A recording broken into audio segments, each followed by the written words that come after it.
This game, this rivalry, predates the television. It predates the radio. One of the greatest rivalries ever. Games like this are what you remember. Intercepted!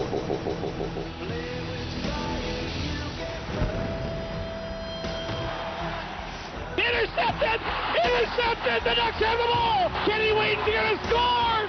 Kenny Wheaton is going to score! Going deep, they want to go to Patrick. He's there! Touchdown, Oregon! He made the catch! Patrick Johnson, unbelievable! Penix goes for the end zone. Romaduce! Touchdown, Washington! It's pandemonium in Husky Stadium!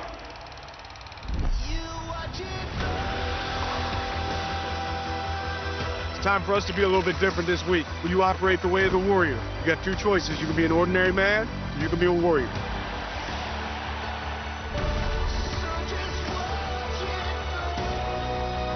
How much energy, how much enthusiasm, how much passion we play with, that's on you. Hey!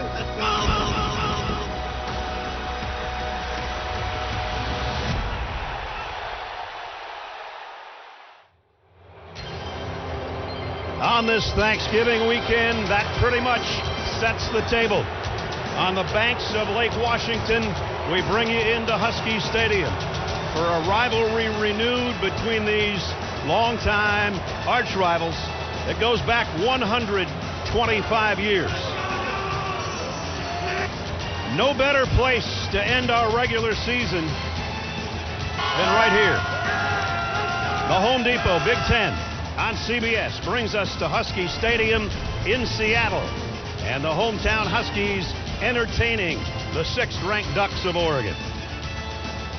As you take a look at the Big Ten standings, it's all set for the Big Ten title game. Ohio State got a giant Wolverine off their back just moments ago with their victory.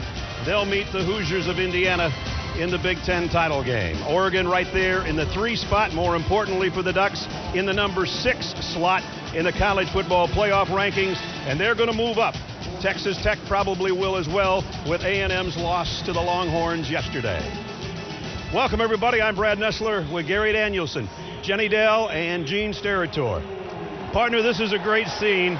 Washington with a chance to win their 9th game, to put a dent in Oregon's season if they can upset them. And for Oregon, as we said, college football playoffs right in front of them. Totally. They learned a year ago that if you're not slotted in this playoffs exactly right, it could come back to haunt you. They need to win this football game today to take all doubt of where they're going to be in the playoff slots. This is the 5th time we've seen Oregon in person. We've seen them at full health. We've seen them banged up. And they've been a banged-up team at the wide receiver spot with their top 2 guys out. And with that, the emergence of a finalist for the Mackey Award, a guy we love, Kenyon Sadiq. We saw him last year in the Big Ten Championship. He's only better this year. Kenyon Sadiq is a freak as a tight end. He leads his team in receptions, receiving yards, and touchdowns, the only tight end in college football. He is a must-stop now for this Oregon offense. If you're going against them for the Huskies, he could be a difference maker, but don't forget this guy. This Oregon team runs the ball tough because Noah Whittington has emerged as a tough runner. His last 5 games, he's averaged over 100 yards per game and 7.5 yards a carry. You said to Jed Fish yesterday, and he's done a great job, 8-3 in his 2nd season. You said, okay, Jed, if you'd like to rather slow down Washington or score points, which would you go for? He said, our offense is what gets us in gear, and they got a really good offense. No doubt about it. And when they're healthy, they got that 1-2-3 punch.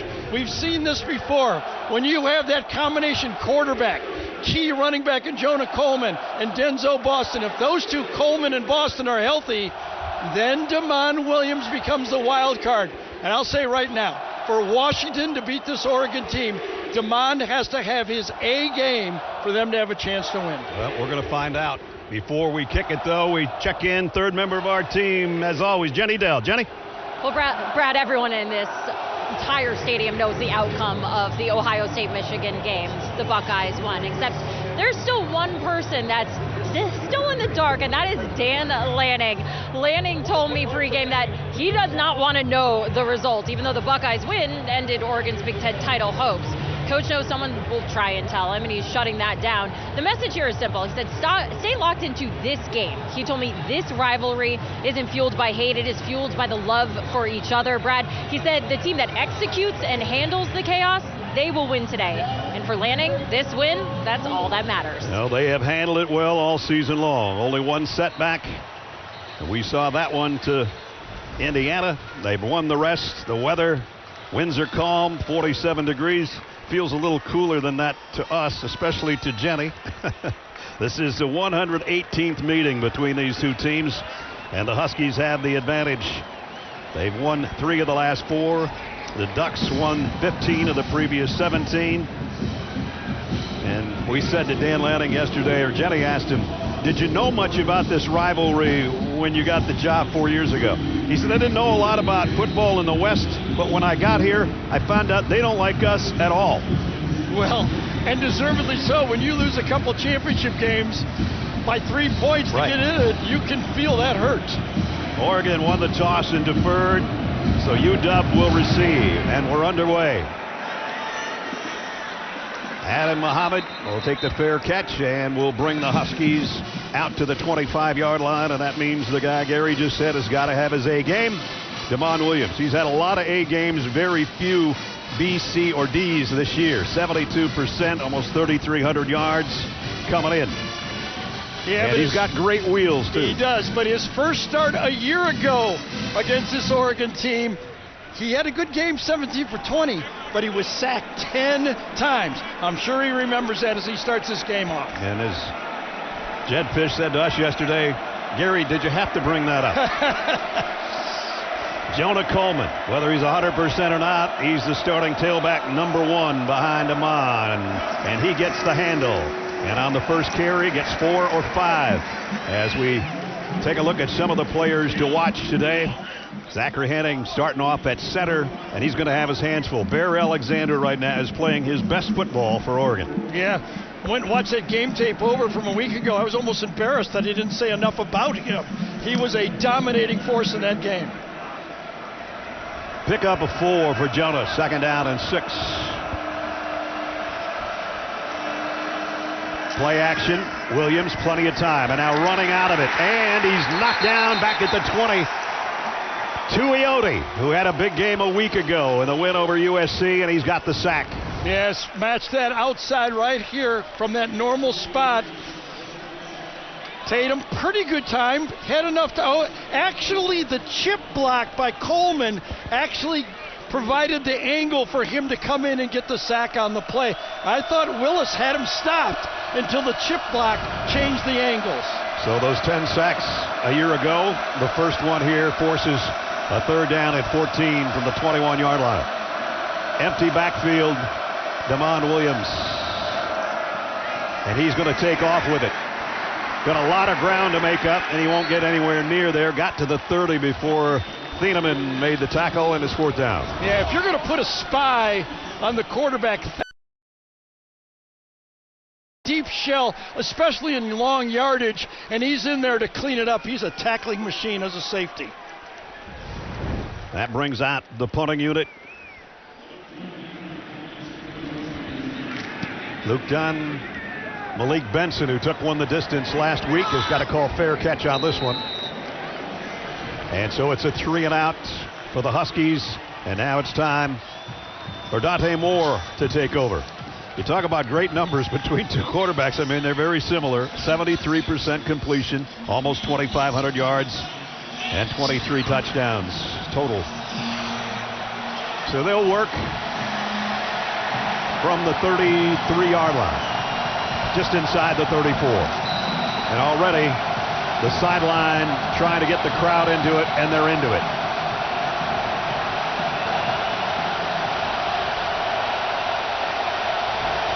From the 29, Noah Whittington got to the 30. That's it. Players to watch going the other way. And a good note allowed. That guy doesn't let anybody in. Lalulu, who was banged up a week ago, but he's out there. And Exree Alexander, the number 2 tackler from his linebacker position for the Huskies. Strong on balance to the left. Only one offensive lineman to the right of the center here. They'll keep it on the ground. Whittington got a couple. It's going to be third down at about 7. Adjusted well by the Huskies defense. I mean, this is mandatory.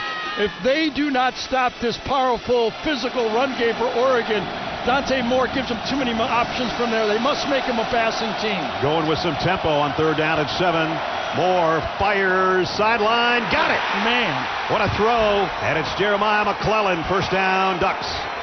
You know, that's decent coverage. You play man-to-man coverage. I think it was Robinson was a number 6 that had a man-to-man. It was down here to the outside. But watch how good this throw is. There's only about 1.5 yards to put this ball to the outside, and he does. All the way to the 33-yard line, a 35-yard pickup on that pass play. And Whittington back to the ground. Oregon on their opening march.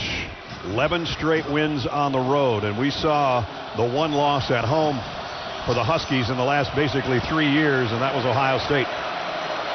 So we've seen a lot of those road wins. We saw the one home loss of the last 26. And now we're watching the Ducks on their opening drive with a second down at 5. Deep ball, sideline, in and out of the hands of Malik Benson. Pretty good coverage by Ephesius Prysock. Both of those balls were thrown in the prop. He gets it or nobody gets it. Third down and 5. Oregon right at 50% on the third down conversions on the year. Yeah, the last one was a great pass to convert that long one up the sideline on third down. Again, empty backfield. Dante Moore from the 28-yard line has time. Pocket collapsing down the seam. Almost picked off. Incomplete. And it was Ryan Dillard Allen who almost had an interception. I think Jacob Lane puts the pressure inside on this throw. The last one for Oregon got the sack, but this pressure just forced this ball a little wide from that left side. Just let him too much.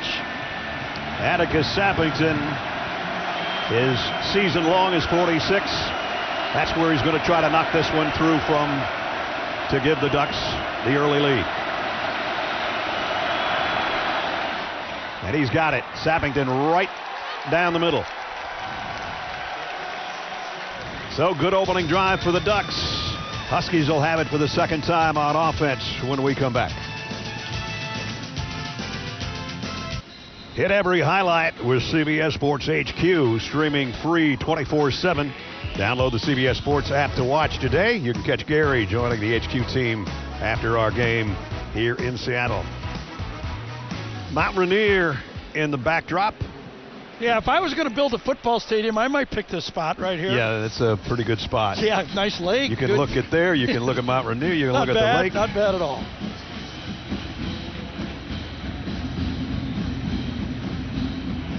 I mean, you'd like to say the hurry-up caught Washington off balance, but it was really the perfect throw that changed it, right? Another one of those perfect throws. Yep. Seems like we've seen a lot of those this year. Sapping his kickoff. Muhammad going to let it fly. They'll bring it out to the 25. A year ago, Gary mentioned this, Damon Williams' first career start last season against number 1 Oregon, had 17 completions for 201 yards and 1 touchdown, but the last play provided maybe the future for this team. He's become something special. Yeah, we had him right after that in the Sun Bowl, and Jed came into our meeting. We got our guy. He proved it. He did it the week before this game against UCLA when he came off the bench, but he became the starter after that game, starting against Oregon. The Sun Bowl, he went for 374 and 4 touchdowns and ran for 48 yards and another score. We were like, wow, this kid's... But that's more like a year ago. Nobody blocked on that backside. Yeah, that was Nasir Wyatt, number 32, the outside player, coming in almost in a kind of a bear look to the outside. It's a naked, and that's the worst thing can happen when you're naked. And he was unclothed. You come out the back door and there's somebody standing there, that's for sure. Loss is 7. 2 sacks already in 2 series. Denzel Boston, let's see if they try to get him involved. Damon Williams would like to get him involved, and incomplete. That one out of bounds anyway, intended for Chris Lawson. You really have to give defensive coordinator Tosh Lupoi a lot of credit, coming with that edge bear look blitz. Oh, that was close, wasn't it? Yeah, I said he was out of bounds, but wait a minute. And you get hit by the bear as you let it go. Did he drag that foot? I think he did. Oh. I would overturn that if I was the replay. They got to look at this, and they will. Ron Snodgrass says, let's slow it down. We're going to look upstairs. Boy, that was great technique there. They practice it all the time. They usually take mats out on the practice field, and they practice sliding and making that catch. I immediately said he's out of bounds, but these guys are so athletic, and Chris Lawson, in this case, Gene Territor is with us. Gino? Words out of my mouth, Ness. We were just talking just about how good they are with those feet. Chris Lawson, watch that right foot. You see a little pellets come just as that ball comes to his hands, and he sticks that catch. I think it's in, Ness. I would think they're going to overturn this to a catch. Wow. Amazing. Should count as a catch, but also remember it'll still be 3rd and long on this play. That's true. But at least it gives them a shot. Monty Montgomery is our replay official. And it really feels so far like Tosh Lupoi is in the huddle for this Oregon defense. He's had the right call out. He anticipated that bootleg call with the brush off the edge, and after review, it was a completed pass at the 23-yard line, 3rd down. And after Damon Williams delivered that, this is Bear Alexander bearing down on him with that hit right near the goal line. Yeah, I like the no call there. So 3rd down and 13. Huskies number 4 in the country in 3rd down conversions, but maybe not a lot of 3rd down and 13 conversions.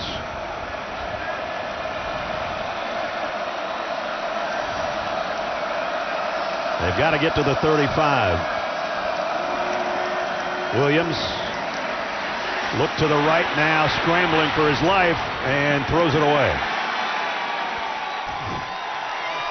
Bryce Betcher was coming with the heat. You know, that's what I was going to say. Bryce Betcher has such great instincts on when to stay back. He's right here on the right side of the screen, but as he feels it, Betcher just closes the gap from the right side. Look at that acceleration and really makes it no chance to break it. You know, this Washington team has only gone 3 and out 10 times this year, and they went back-to-back 3 and out. And that means the punt, and the punter got hit. Let's see if there's a flag. Oh, man. Malik Benson with a fair catch, but I saw the punter go down as soon as he turned. Remember, running into the kicker is only 5 yards. Roughing would be a 1st down. And I think Ron Snodgrass, holding up 5 fingers, might have said he's running into, not roughing. We'll wait and see. I think that's a good call, too. He just spun him. Kingston Lopa was the guy coming in on the special teams. Another look from a different angle. And, yeah, that wasn't much. Yeah. I'd give him 3-yard penalty on that if I could. There's got to be one more category. Running into the kicker, defense number 2. The penalties declined. 1st down, Oregon. Timeout. I would also give him best supporting actor. Yes, well, you got to do it. You got to try. Just under 10 minutes remaining in the 1st quarter. Well, Ducks try to win their 12th straight on the road. They're off to a field goal start here in Seattle, up 3-0. Now it's time for Working on a Win, presented by the Home Depot. Gary and I said to our producer, Craig Silver, can we put together some of the best throws we've seen this guy make this year? Just in the last month, here's a few of them. Yeah, it's hard to determine which one is best, right? That was a game winner. This one a game breaker. For sure. And this one just plain pretty. Across, and this was a game starter right here, right? Yep. That was a 35-yard right down the pipe. That's what Dante Moore's been doing all year long. So accurate to the tune, as we said earlier, 73% on the year. Pierre Hill and Jordan Davison, the two freshman backs, flank him right now on this series. Davison, the touchdown maker, gets the handle and goes for about 5. So that veteran defensive line for Washington inside, they play 6 players inside, and they're big. They got 4 seniors in there. They must stand up inside and control that running game. 2nd down and 5. Kenyon Sadiq is the motion man. Moore looks that way, comes back, completes it to the underneath man, Jordan Davison. And Exree Alexander is right there to meet him. It'll bring up 3rd down. Just feel a little bit different with Dante Moore at quarterback than Dylan Gabriel a year ago. I felt Dylan had to run the whole show. I feel like Dante's just a piece of the action for this team. A good piece, I'll give you that. 3rd and 2. They'll throw for it. Plenty of time. Crossing right. He threw it behind him. Incomplete. And almost got picked off by Prysock. Yeah, he really missed him on this throw. Coming across, running back on the play, only wanted the short pass. Look at the time he has. Just a 3-man rush. Can go anywhere. He's got the 1st down, but behind a running back, you might get a receiver to make that catch. Very unusual for a running back to make it. That's a rare miss for him. And brings out the punter, James Ferguson Reynolds. He didn't have that laser dialed in there, did he? Nope, not at all.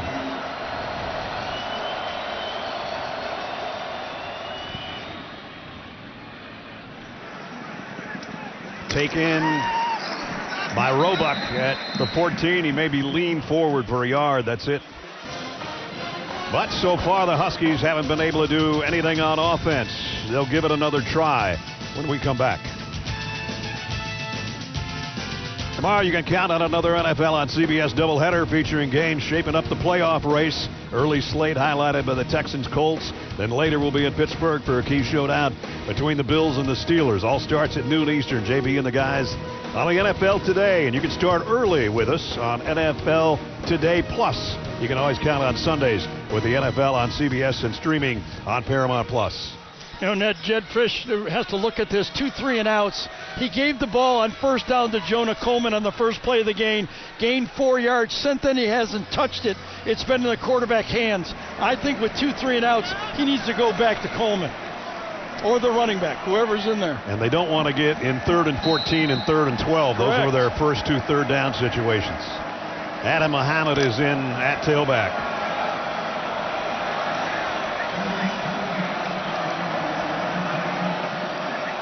Muhammad coming off a 100-yard game in the win over UCLA last week. And this is Damon Williams on the keeper. Oh, man, did he get hit after about a 5-yard gain. Bear Alexander and Dylan Thieneman, and here's live action, and here's the hit. Boy, that's... How about that effort from Bear Alexander coming from his defensive tackle spot to chase down the quarterback on the zone read play.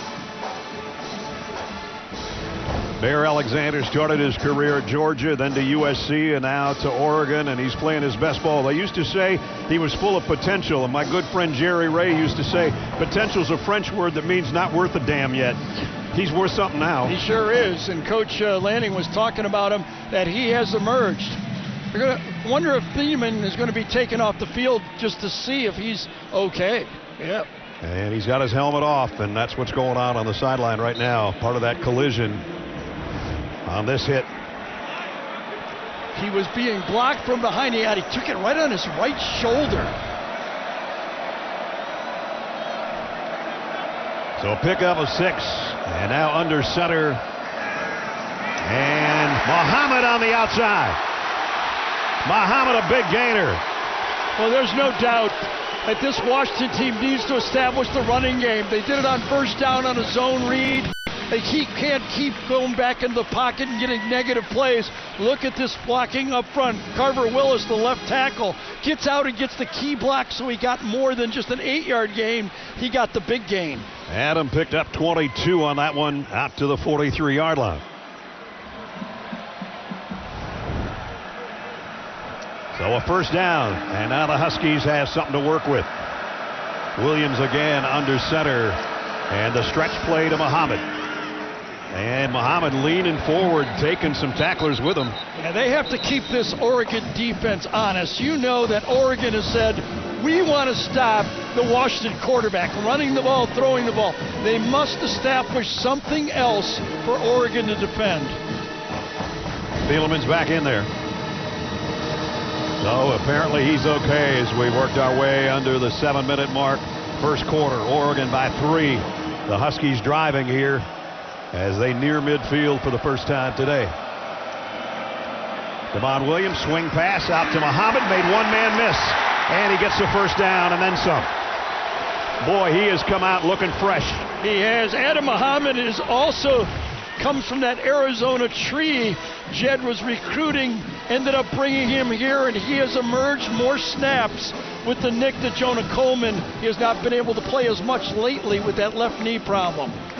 Muhammad, an Arizona native out of Glendale, and he's come out both as a runner and now as a receiver as the Huskies have moved it into Duck territory at the 44-yard line. They fake it to him. Williams got a block and throws out in the flat, complete to Omari Evans. Nope, I guess he took it off the turf. Yeah, kind of a cute play that time. Desmond Robick, the wide receiver, this was a design scramble, and that bounced. One hopper. Nice little design scramble. Watch the receiver over here and block. The quarterback can get out. Number 81, he's going to get the end man on the line of scrimmage. All you got to do is slow him down, but a missed throw. Both quarterbacks have missed an easy one so far. That one would have been a pretty big gainer as well. Oh, Bryce Betcher. Nothing there. Holy cow. We love the way this guy plays. Watch him read this play and take it on. He's almost there before the running back gets there. Betcher coming in. This is not a called play. He reads this action and he takes it on, beats the guard to the spot. Actually, it was the tight end that he fanned off on that play. But what a play by Betcher. Bryce Betcher was having a little chat with John Mills, the tackle, after making that tackle. He leads the club, closing in on 100 for the season. 3rd down and 10 again. And the slant is way too high. Another bad throw. Intended for Roebuck. Bryce Betcher, this was after making the tackle. Well, he's smiling, and Mills is saying, how do you do that? I don't know. Just instinct. John Mills, just a freshman his first year, and he goes, I've been watching you, man. You're hard to block. So Luke Dunn will punt it away. Malik Benson, we mentioned a week ago, we saw him take 185 yards for a touchdown. He's going to get out of the way of this one, and it's going to be knocked back into play. Great job by the punting unit. I think in college it breaks the plane, and I think it's going to be called a touchback on the play. The officials are talking it over, and it will. Good call, Gary. Yeah, in the NFL, you can. In the NFL, you can jump up and throw it back. In college, it's the ball, not the player. Can't tell from that angle, but you can from here. Oh, yeah, the ball's a yard in. Yep. See, that would have been a legal NFL play, but not a legal college play.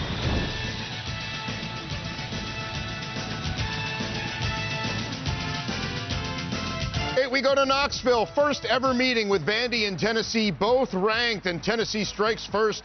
Deshaun Bishop over the goal line after Diego Pavia was intercepted in the red zone. Vandy trying to end a 6-game losing streak to the Vols guys and stay among 2-loss nation. That one used to be sort of a laugher when you talked about it. No longer. City of Seattle here. Great look. And so far, the two quarterbacks, they both missed some open receivers that probably would have been big gainers. Well, one thing the Washington offense did is did give their defense a little bit of rest. 2 3-and-outs. You go 3 times 3-and-out, you start to scramble on defense. So with that touchback, it'll be the Ducks from the 20-yard line. Noah Whittington, the tailback, next to Dante Moore. He'll get the call straight ahead and goes for 5 or 6. Exree Alexander made the tackle.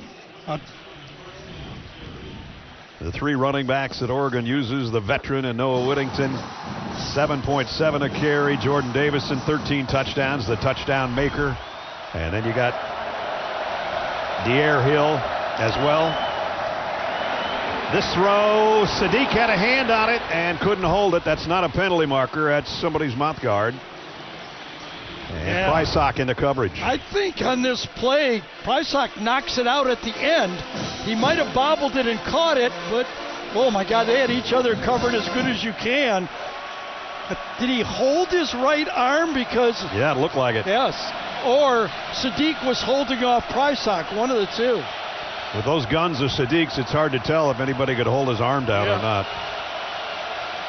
At any rate, back to the live action where it's 3rd down and 4. Whittington comes over to get the call and will settle in with more. Clock winding down. They got the snap off. Dante, look out! Wow! Like a rocket. Coming in on the blitz was Dylan Robinson. Yeah, corner cat that time. You have to be aware of that team thing when you're there. When the safety's over and bump and run, this is the guy near hash, this dangerous like a linebacker, and Dante Moore never sees it. He's fortunate to have held on to the ball. And I think on that play, Robinson tried to punch it out as well. Robinson, a freshman from Laverne, California, with a big hit and a loss of 8. It'll bring out Ferguson Reynolds to punt inside his own 5. And they'll have to get out of the way of this one. It's going to roll down, and now we got a little pushing and shoving. Did somebody touch? Here we go. There comes the flag. The back judge says we're going to try to keep this civil right here in the first quarter. I think that's going to be on Oregon, though, and last week they had 11 of them for 130 yards. Let's see what happens here. This could be an important 15-yard penalty for a Washington offense that's struggling. Here's the end of the play. After the play, unsportsmanlike conduct, kicking team number 0, his first of the game, 15-yard penalty, first down. Dalen Austin, the guilty party. Yeah, just a little too far again, a little bit too much emotion. I'm sure Dan Lanning has warned his team. He told us Friday night, we cannot keep doing this. Tries to knock the Washington player into the ball. There it is. And on the other end, a little wrestling going on around the punter as well. Like rolling in the mud on the back end, wasn't it? There's just no mud out here. Well, they started doing this in 1900, and yeah, no, they're having a meeting out here. Would they pick this up? Nope. What's going to happen here?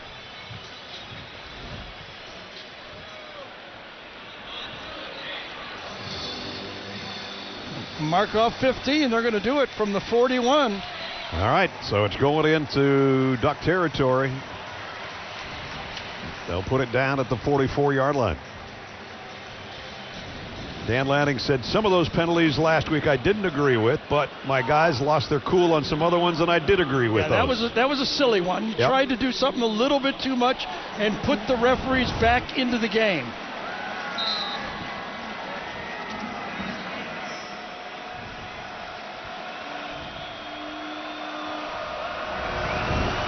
So great field position to start here for the Huskies at the Duck 44.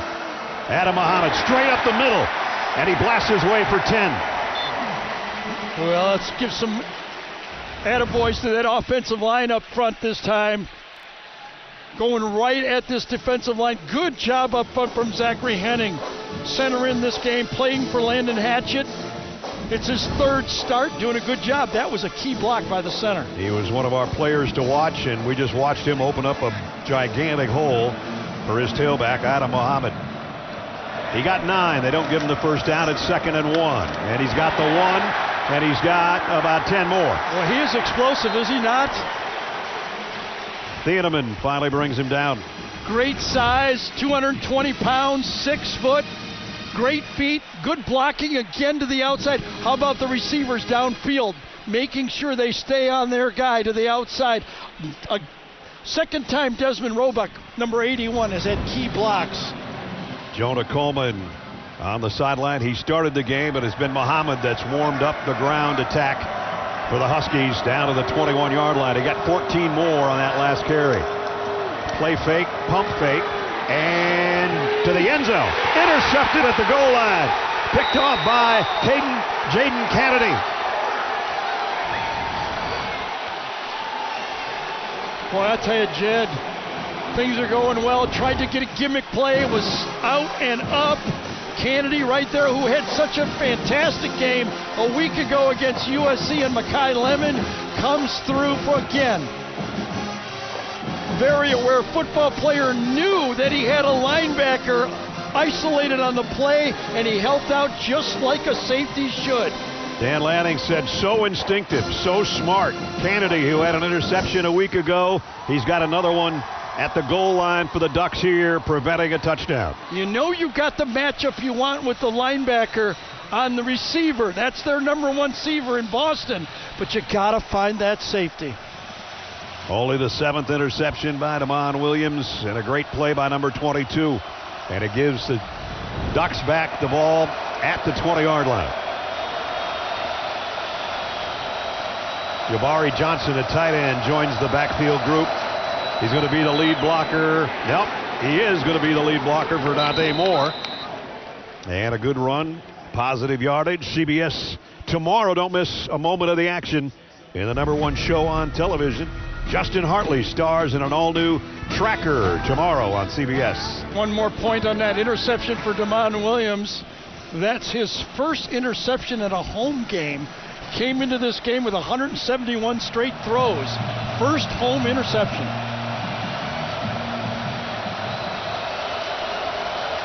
Dante Moore got 6 yards on that run.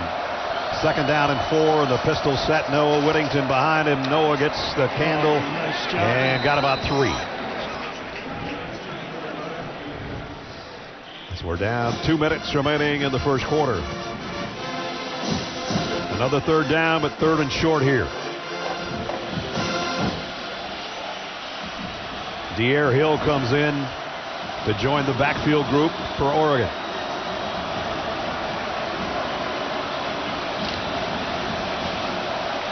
Husky faithful trying to make some noise to get a 3rd down stop for their defense. Under center. And the inside handoff goes to Davison. And I don't know. The officials have got him across the line, so it will be a 1st down. Touchback, just got to touch the 30-yard line, and they've got him even across the 30.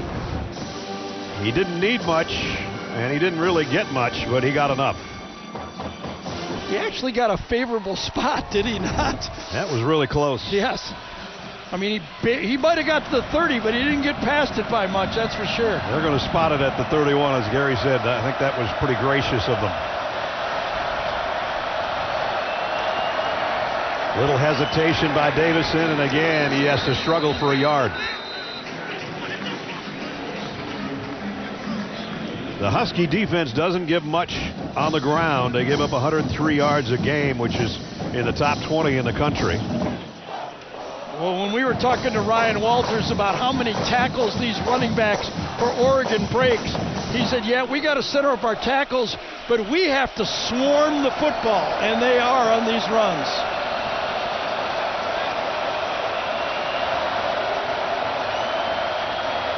Second and 8, maybe the final play of the quarter. And Moore got it complete to Jabari Johnson. And you know, you talk a lot about Kenyon Sadiq, number 18, but number 9 ain't bad either. Yeah, they just had the same corner blitz that they got him the time before, and this time Dante sees it, throws the ball at it, and completes it for the 1st down. It's the end of the first quarter. Another big timeout on the target. field. Our AT&T pylon cam shows him pick up 11 yards to pick up a 1st down to end the quarter in Seattle. Tough ball game. Dubs 2's having some fun. So's everybody else. Happy Thanksgiving weekend from the Home Depot. Big Ten on CBS, start of the 2nd quarter here in Seattle at Husky Stadium. 3-0. 6th-ranked Oregon in front, and on the 6th play of their drive coming up. from their own 44-yard line. Sadiq in motion, settles in at the top of your screen. Dante Moore, the play fake. He's looking towards Sadiq and now comes back the other way. And incomplete.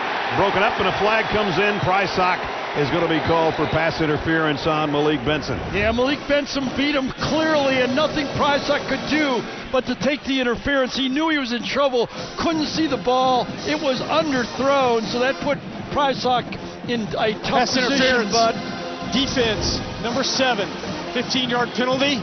First down. They're taught to do that. If you get beat badly like that, you take the 15-yard penalty instead of the sure completion.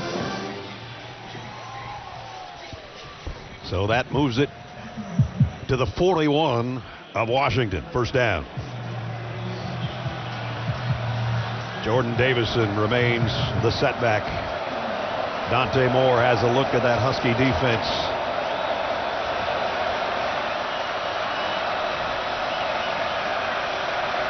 Jabari Johnson and Kenyon Sadiq, 2 tight ends set to the right. Looked like maybe they pulled early, but no flags. And Jenny moments ago talked with Jed Fish. Coach, what adjustments can help Damon settle down and get back to his strengths? Yeah, we got to find a way to complete some passes. Running the ball well, trying to do different things in the passing game. We just haven't gotten a rhythm. Thanks for your time, Coach. Okay, thank you. As you saw, only the second time trailing at the end of the quarter at home this year. Second down and 8 at the Husky 39. Moore in the shotgun.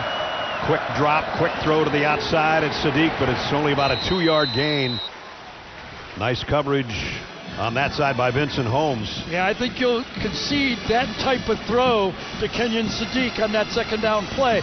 I know it was set up now for 3rd and medium and maybe even 4-down territory for Oregon, but if you're playing one-on-one at 18, you got to give them something, and that seems like a reasonable give.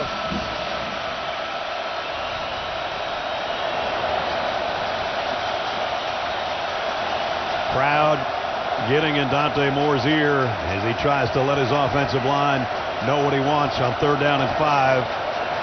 And he keeps it. Dante's got the first down.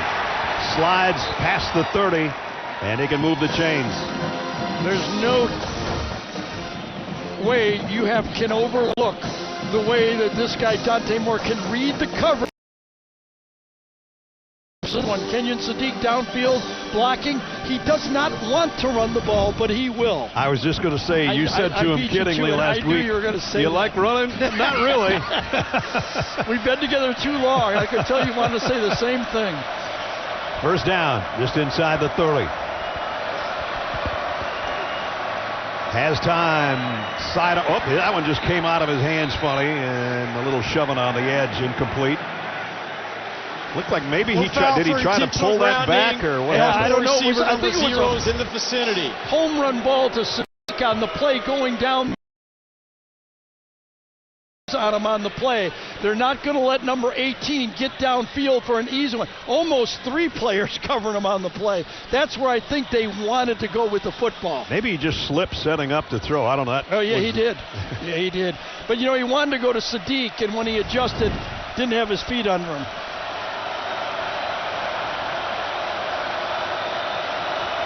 On 2nd and 10, he looks that way again, and now comes with Sadiq on a slant, and they're all over that. He maybe got 3 yards, and that's it. Well, how about that play by Zach DeFree? We were here when he got injured against the Ohio State game. This time they drop him, and they right into the perfect spot because he looked like number 18. Sadiq had a clear alley, but they drop him right into the play.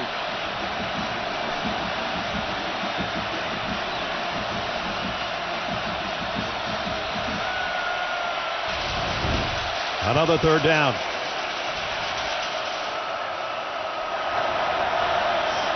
Whittington in motion out of the backfield. The throw goes to Noah. If he gets a blocker, he might get there. He's close, but he's out of bounds, a yard shy. Yeah, it's going to be about a yard short. You're correct, Ness, on this play. It was going to him all the way, blocking downfield. Nobody else is even looking for the ball.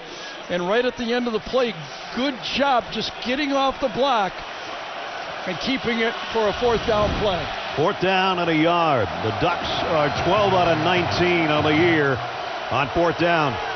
And if you think it was loud here a moment ago, it's about to go up a couple decibels.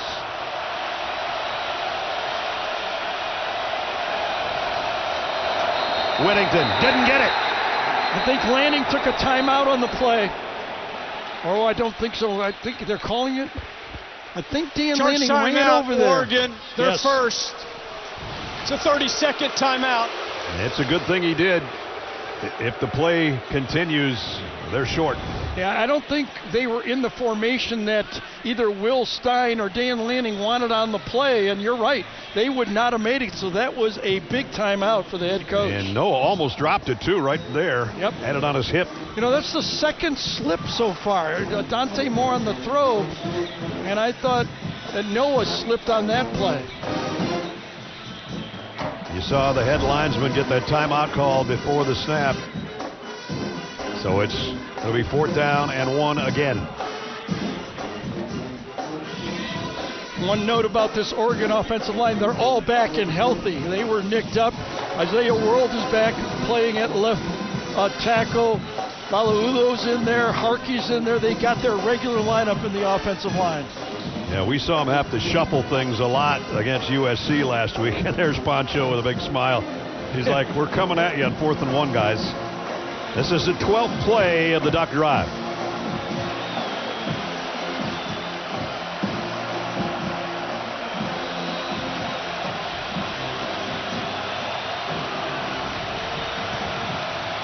Noah Whittington with Dante Moore in the shotgun. Going shotgun on 4th and 1. And it's going to be a pitch on the edge, and Whittington down the sideline, inside the 5. First down. Alex Harkey got away with a hold on the play on the option. Watch Harkey right here grab the linebacker and gets away with it on the option to the weak side. He reaches out at the last second, and watch him grab him. And that's really got him around the corner. Oregon gets away with one. 17-yard pickup, 1st and goal at the 4. Whittington to the 1.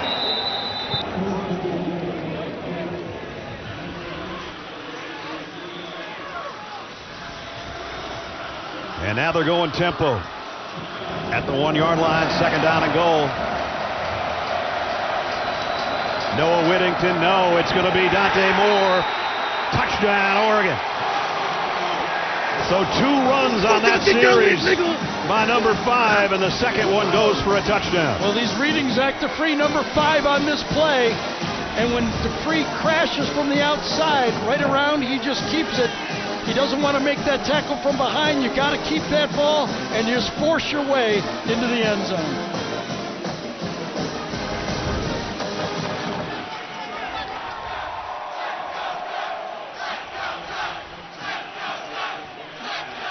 Atticus Savington in for the point after.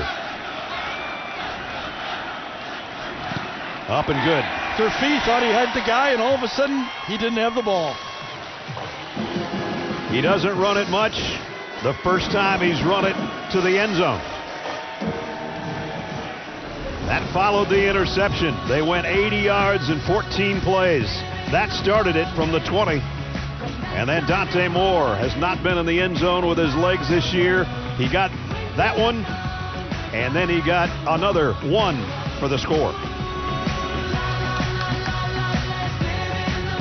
Watch presented by Nissan. The Buckeyes' Julian Sayin shaking off an early interception to fire 3 touchdowns against Michigan, including this pure 50-yarder to Carnell Tate, expanding their lead and ending their 4-game losing streak against their arch rivals. Sayin still on pace for the best completion percentage ever in a season. Diego Pavia trying to get Vandy their first 10-win season ever, guys. Tied at 14 right now. Back to you.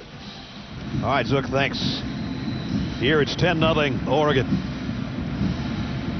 The interception by Kennedy, and then an 80-yard drive in 14 plays.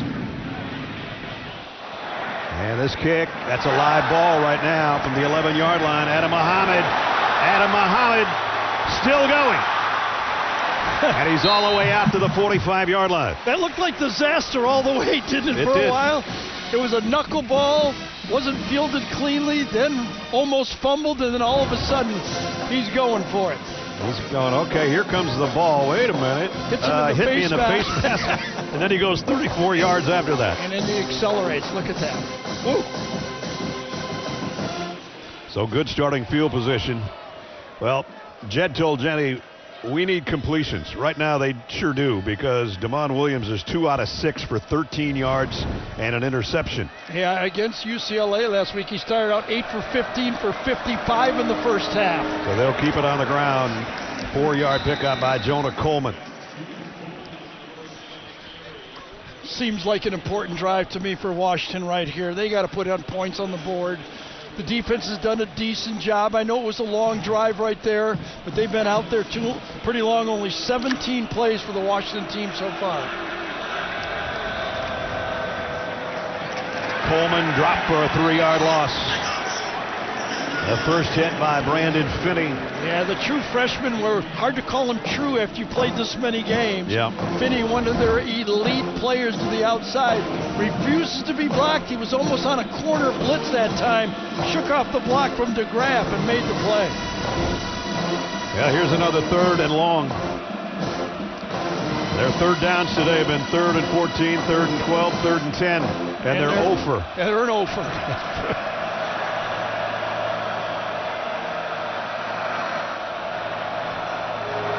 Blitz coming. Williams in a little bit of trouble. Trying to scramble out of it. Throws on the run, and he got it complete. Omari Evans says he caught it, and the officials are agreeing. Yeah, and right now I think Washington will hurry up here because they don't want this to play reviewed. They want to get up and snap it, and I think they might be right. I don't think it was caught, and that's why they tried to hurry up and get a snap on the play. I think this is coming back. Rolling on the field was a completed pass. Plays under further review. It's close. It would be a 15-yard pickup. It looked to me like the ground made the ball move. Let's see, he's got his hands under it. Maybe maybe right there, yeah. Trying to catch it with his knees on the roll. He almost had to re-catch it. It's close. I will give you that. I guess they all are when you review them, right? Gene Steratore with us. I think it's incomplete. Yeah, I'm with you, Gare. I just don't think he possessed it enough that small little tip off of the ground there, you can't say he had full control when it made contact. I agree with you. I think they'll go incomplete on it. Again, as you take a look, as it comes through his elbows, and there it's hitting the ground, and then he tries to recup it with his knees. And I think we all agree that's not going to be a catch. Yeah, and it's going to be a punt. Remember, that was 3rd down. Ness went through it. 0 for 3. It's going to be 0 for 4. I know this was a great job by Damon Williams on the play to get open 5-man rush, but another throw not accurate enough. It's an incomplete pass. 4th down at the 47-yard line. Coach Fish talked to Jenny about we got to get our quarterback to be more accurate, and so far he's kind of pulling the string a couple times. Makes a good athletic play here, but you got to complete this one. If you're going to beat this Oregon team, I mean, they're a really good team. Set in the open, you got to have your A game. And the incompletions have been basically wide open. Absolutely. We're not even getting his B game right now from Damon, and it's going to be hard to beat Oregon with those type of throws. Luke down to punt. Malik Benson down on the other end. Standing around the 10-yard line, wants everybody to get out of the way as it's going to go out of bounds. Well, I'll tell you that punt right there by Luke Dunn, that was a little weird. He was almost running up that time. He gained so much yardage. He was close to the line of scrimmage. If he gets into punt again, I think they're going to go for the block. Here's what Gary's talking about. He walked right into that.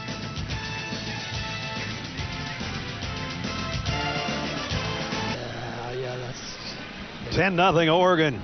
9:11 to go in the first half. Let's take a look at the Discover Conference update. Ohio State will win over Michigan today. Indiana win last night. They're both perfect at 12-0. They'll meet in the conference championship game. And here's how the Big Ten title game looks.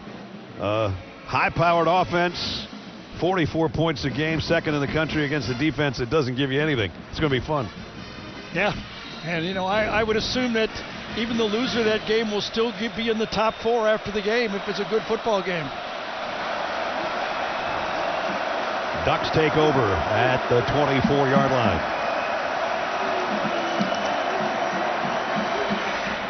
Moore, the throw is complete and knocked out of bounds. Malik Benson.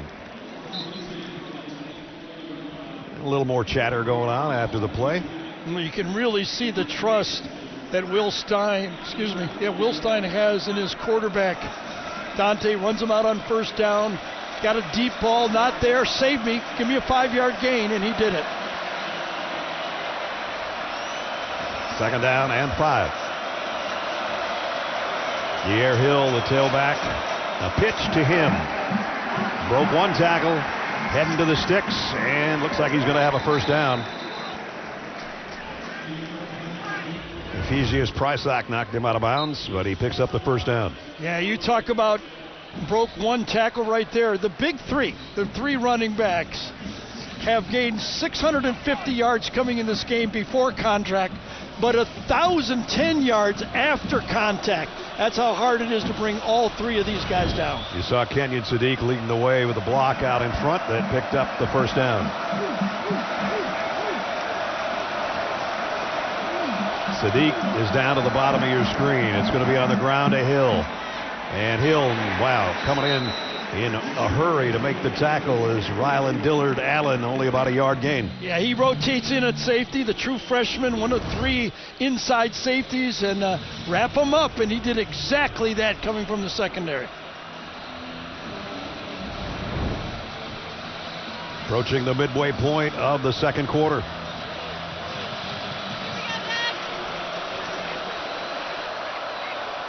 Ducks on the road with a 10-point lead. Empty backfield. Blitz might be coming. No, they back out of it.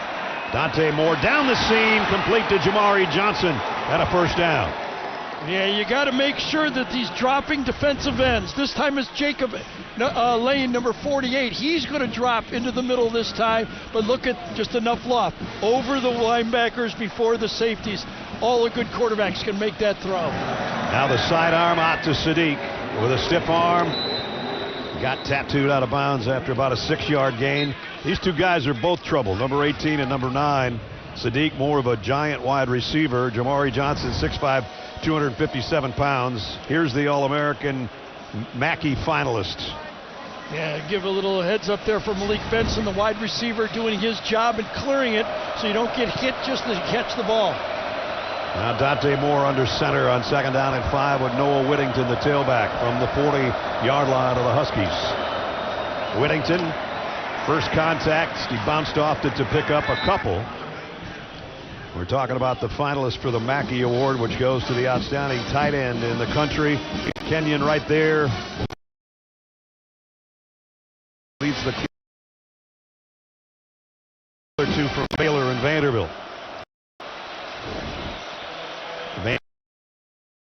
And Zook and the guys will have an update on that game in the halftime report, which is 6 minutes away. 3rd down and 2 here.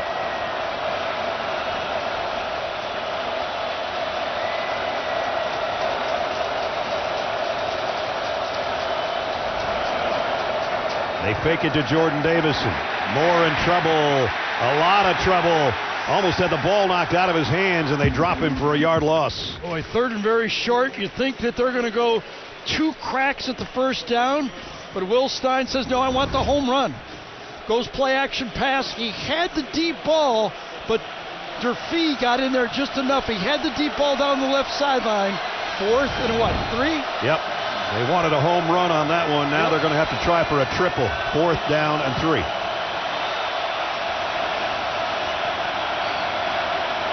Need to get to the 35.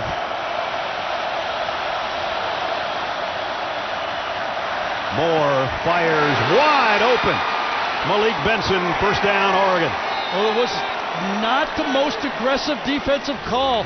They dropped the defensive ends. Defensive ends don't do a good job in pass coverage. And that time, he just bites the short throw, and is Ness said, wide open. 22 yards, nobody within about 8 yards of him as he made the catch. And Will Stein of the offense keeps it rolling here in the red zone now at the 16-yard line. Try to confuse it by dropping the ends and bringing the linebackers, but this veteran offensive line for Oregon handled it cleanly. Well, I know the Washington defense has been out there a long time, but if they give up a touchdown here in the final 4 minutes, it's going to be a long ride back for the Huskies offense. This is De'Air Hill, and he lost a yard. Nice play. Ryland Dillard Allen again on the tackle. And we do work our way to 4 minutes and a second down and 11 upcoming.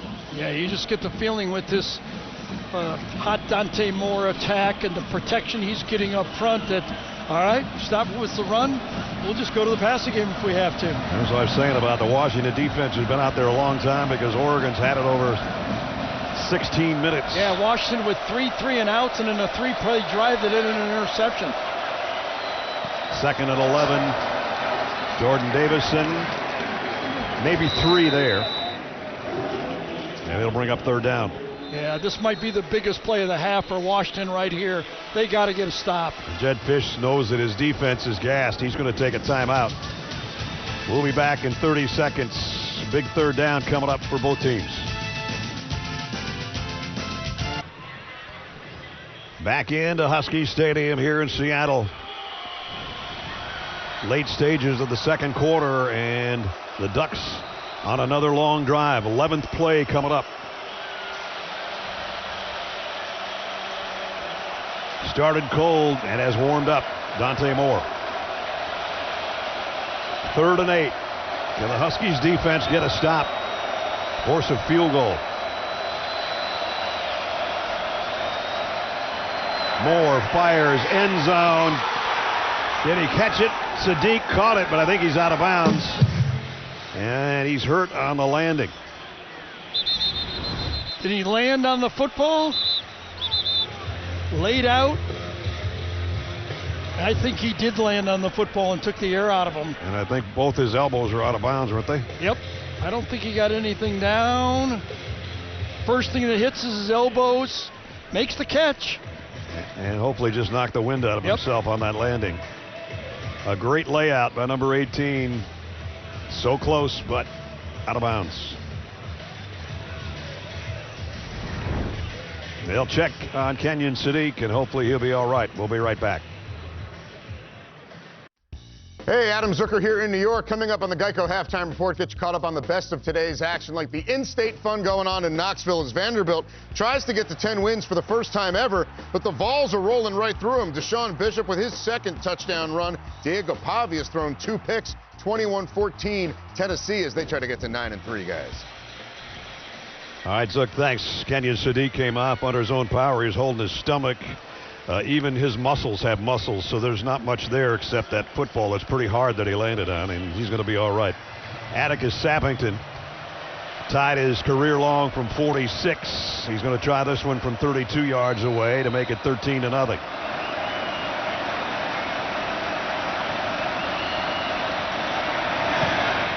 And it's up and perfect. So tack on 3 more. With 3:18 remaining. Kenyon Sadiq on that last play, laid out, hoping for a touchdown, out of bounds. Field goal's good though, and it's 13-3 Oregon. The Ducks go 62 yards on a 12-play drive, used almost 6 minutes, had to settle for the field goal. But at least the Huskies got to stop because they're down 13-0. Yeah, they're down 13 points. They only have 69 yards, and their quarterback is struggling, only 2 for 7. They're lucky to only be down 13 points. Urich on the kickoff, and they'll bring it out to the 25-yard line, and the Huskies need some offense quickly. Paramount Plus is the new home of UFC. Starting this January, stream every fight live with just one subscription. UFC on Paramount Plus. It's on. You know, the reason that Oregon has been spying on DeMonis for the run, that should open up space to throw the ball. Yeah. He's just missing them so far in this game. Washington's had 3 first downs, all by Adam Muhammad. But they need this guy. As Gary said, he needs his A game, and so far it's about a C-. He's going to try one to the sideline. There might be a flag, and there it comes. Yep. Price excuse me. Obadigu, yes. Gets it for Oregon. Gets by him and then grabs him again right at the end. Number 7. That's the first time they've taken a shot towards Denzel Boston, Gary. I think it's the first time they've thrown in his direction. Yeah, and Denzel Boston is a guy that they go to regularly. Since he's been injured, though, target-wise, before he got injured, he was getting 27% of the targets. They're missing him. They at least picked up some yardage because he was interfered with there. First down at the 40. Jonah Coleman got maybe a yard. That's it. It'll be under 3 minutes on the next snap. Washington has 2 timeouts to work with. And they're going to go with some tempo. Williams. There he completes one. And skipping away is Raiden Vines-Bright. Close to a first down. You know, if you got to get off the field, you have to get off the field. Look at that sprint to get off by the big guy. He knew it was close, and he just sprinted. He got almost a congratulations from the coaches for that effort to get off the field. He probably won't be able to play for 10 minutes. He's so tired. Vines-Bright got a first down with that catch, and Coleman, his best run of the day, picks up 9 before he's knocked out of bounds. Yeah, again, going at Carver Willis. Left tackle does a good job. Look at him handle right there. Tuioti on the edge. That's a massive block from Carver Willis, the transfer from Kansas State. Coleman picked up 9. And we're down to the 2-minute timeout. Here in Seattle, the Huskies trailing. They've won 25 of their last 26 home games, but they're in a danger zone here in the first half because the visiting Ducks have the lead by 13. The final 2 minutes of the first half is presented by the Active Cash Card from Wells Fargo. Here in the great Northwest in Seattle, we talked about the 3 guys that would have to produce offensively for the Huskies, and they are not doing much. That's for sure. I don't think Boston is not even close to 100%, though. He's a true playmaker when he's going full speed. He does not look like he's got that spring in his legs. Coleman either, for that matter, right? Yeah. Now they've got the ball in Oregon territory at the 40-yard line. They got to get something out of this last 2 minutes and some points, Gare. Yeah, I mean, even 3 would be helpful the way this first half going. And you saw those playmakers giving you nothing. They're lucky they're in the game. Second down and a yard. Maybe less than 1. And number 1 has got it on a cutback, and he's got the first down. Yeah, Uiagalelei made the tackle. Yeah, but not much more, right? I mean, just they're crawling forward. This Oregon defense, those 2 big monsters inside, Washington and Alexander doing their job. Williams, deep drop, fires as he's hit, and almost intercepted twice. Yeah, I think Tatum Tuioti that time got the hit on just as he was going to let go of the ball. Watch Tuioti for 44 get around the edge. An effort football player gets chipped, keeps his arm out, and yes, he did hit Devon Williams just as he let it go, and they were fortunate it wasn't picked off. And as I said, almost picked off twice. Number 4, number 21, both there.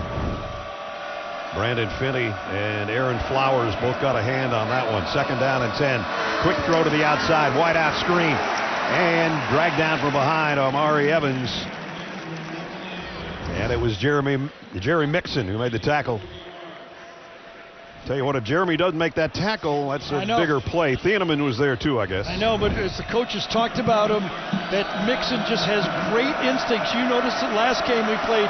Seems to know where the ball's going very quickly. Third down and 6. Here comes the blitz. Williams fires down the middle. Oh my goodness, what a catch. That could be a catch and targeting on the play. Desmond Roebuck somehow held onto it. As Gary said, he got drilled by Thieneman. Remember, this could be reviewed. It looked like he got him right in the chest. I think you're right. What a catch. And what then the a hit catch. right. Yeah, completely legal hit. Right in the sternum, but they're going to look at it anyway. No, I think there was a legal procedure on the play, the penalty called. I think that was a totally clean hit. It was a violent one, though. A violent one, yeah. Look at this catch.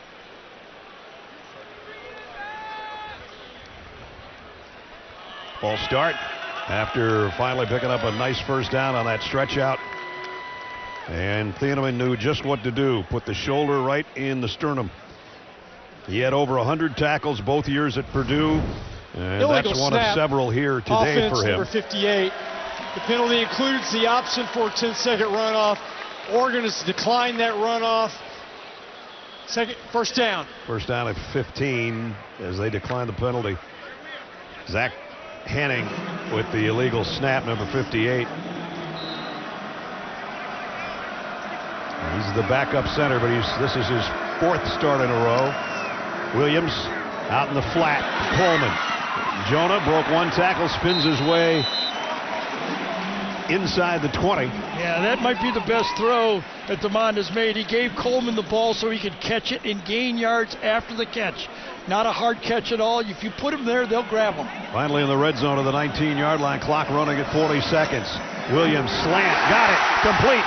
On the way to the end zone. Roebuck. I don't think he made it into the end zone, but it was close. Betcher tracking him down, trips him up, and he is down at the 1 or maybe 2 foot line. Ball came out at the end. 17-yard pass play. They're going to spot it back outside the 2. I thought he was deeper. Oh, man. Coleman dropped for a loss. Was it Tuioti that time again, number 44? I mean, he and Flowers. Let's see if it was 44 again coming off the edge. It was. He almost took the hand off that time. And Flowers finished it up, so it's going to be back around the 8 or 9 yard line with a timeout. Huskies on the drive. See if they can close it out. Halftime report. Adam, Aaron, Rick, and BJ will catch you up on the best action from around the country and contemplate the ramifications of this weekend's games on the college football playoff scene. All coming up on the Geico Halftime Report. Yeah, this Washington team needs to get that red zone touchdown. Against Ohio State, they were down there 3 times and only got 2 field goals. Remember, they had a fake field goal? They need 7 points now. Just outside the 7-yard line. Second down and goal. Blitz coming. Devon Williams, look out. They got to him, but he got away. And he's still moving. Williams inside the 5 before he's tripped up. Going to have to kill another timeout, but it is very fortunate athletic ability by DeMond Williams to get clean on this one because he could have been sacked by Betcher right there.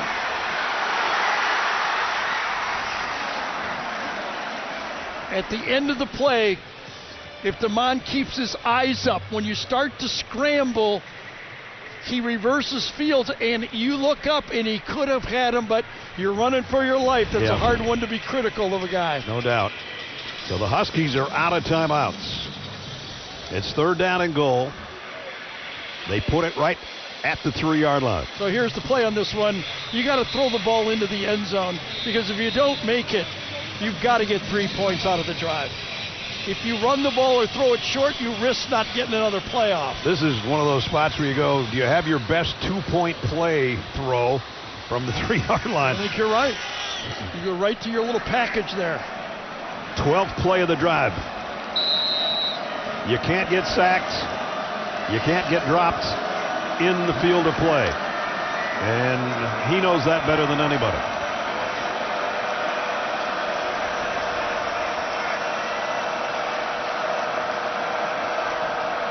Tight end in motion. Here comes everybody. Williams got rid of it. Touchdown, Denzel Boston.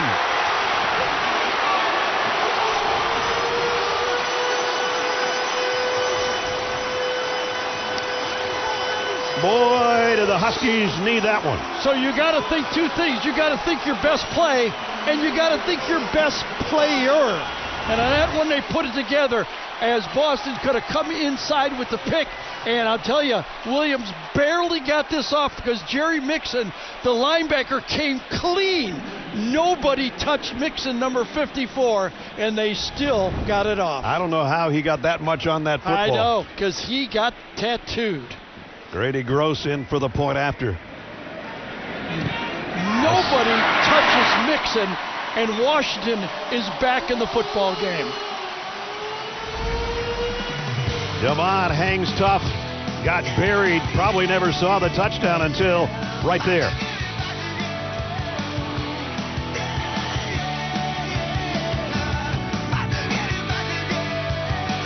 Well, you talk about needing a touchdown drive, 12 plays, 75 yards, a little over 3 minutes, and a 3-yard touchdown pass. Damon Williams to Denzel Boston.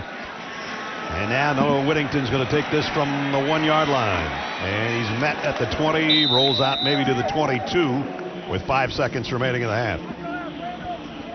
Tonight at 9 Eastern over on CBS Sports Network, catch the battle for Nevada. Don't miss the Mountain West rivalry between the Rebels of UNLV and the Wolfpack of Nevada. Well, a 12-play drive when they had to have it, right? Oh, I guess. And think about all the things that happened. That great catch over the middle by Roebuck. Then the slant pass, Roebuck gets it down there. The scramble. Holy cow, everything in that drive. And Dante Moore will take a knee. And we are at halftime. 6th-ranked Oregon looking for their 12th straight road win. Huskies trying to hold their home court and pick off the number 6 team in the country. We got a lot of football left. And as they head to the locker room, Oregon in front, 13-7. Dan Lanning's with Jenny Dale. Coach, your defense has been almost dominant this entire game. What happened in that last drive? Start off with the penalty, right? Got to eliminate those, something we wanted to attack. You know, once they reset, they hit a couple plays there. That's an opportunity for us to reset. We're going to get the ball here in the second half to start off with. Your final halftime speech of the regular season in a game that means so much. What are you telling your guys? Hey, it ain't about the speech. It's about the way they play. These guys play with heart. We're going to see it here the second half. Thank you, Coach. Thank you. Ain't about the speech. It's about the players. 2 quarters left from Husky Stadium. But at halftime, 13-7. Oregon out in front on the road. And we now send you to Adam Zucker in our New York studio for the Geico halftime report. Zuck. All right, Ness, what a first half. And coming up here, the Home Depot Big Ten on CBS in Seattle, back in Husky Stadium as we start the third quarter. 13-7, Oregon, the number 6 team in the country, and they will receive the second half kickoff. This one's boomed out of the back of the end zone to bring it out to the 25. We'll bring you back into the booth. Brad and Gary up here. Partner, Washington only had 8 first downs in the first half, but they had 5 in that last drive, and they needed that. Yeah, and Damon came through. He was 2 for 7, and in that last drive, he was 6 for 7. Got accurate, scored, ball game, and now the pressure shifts a little bit.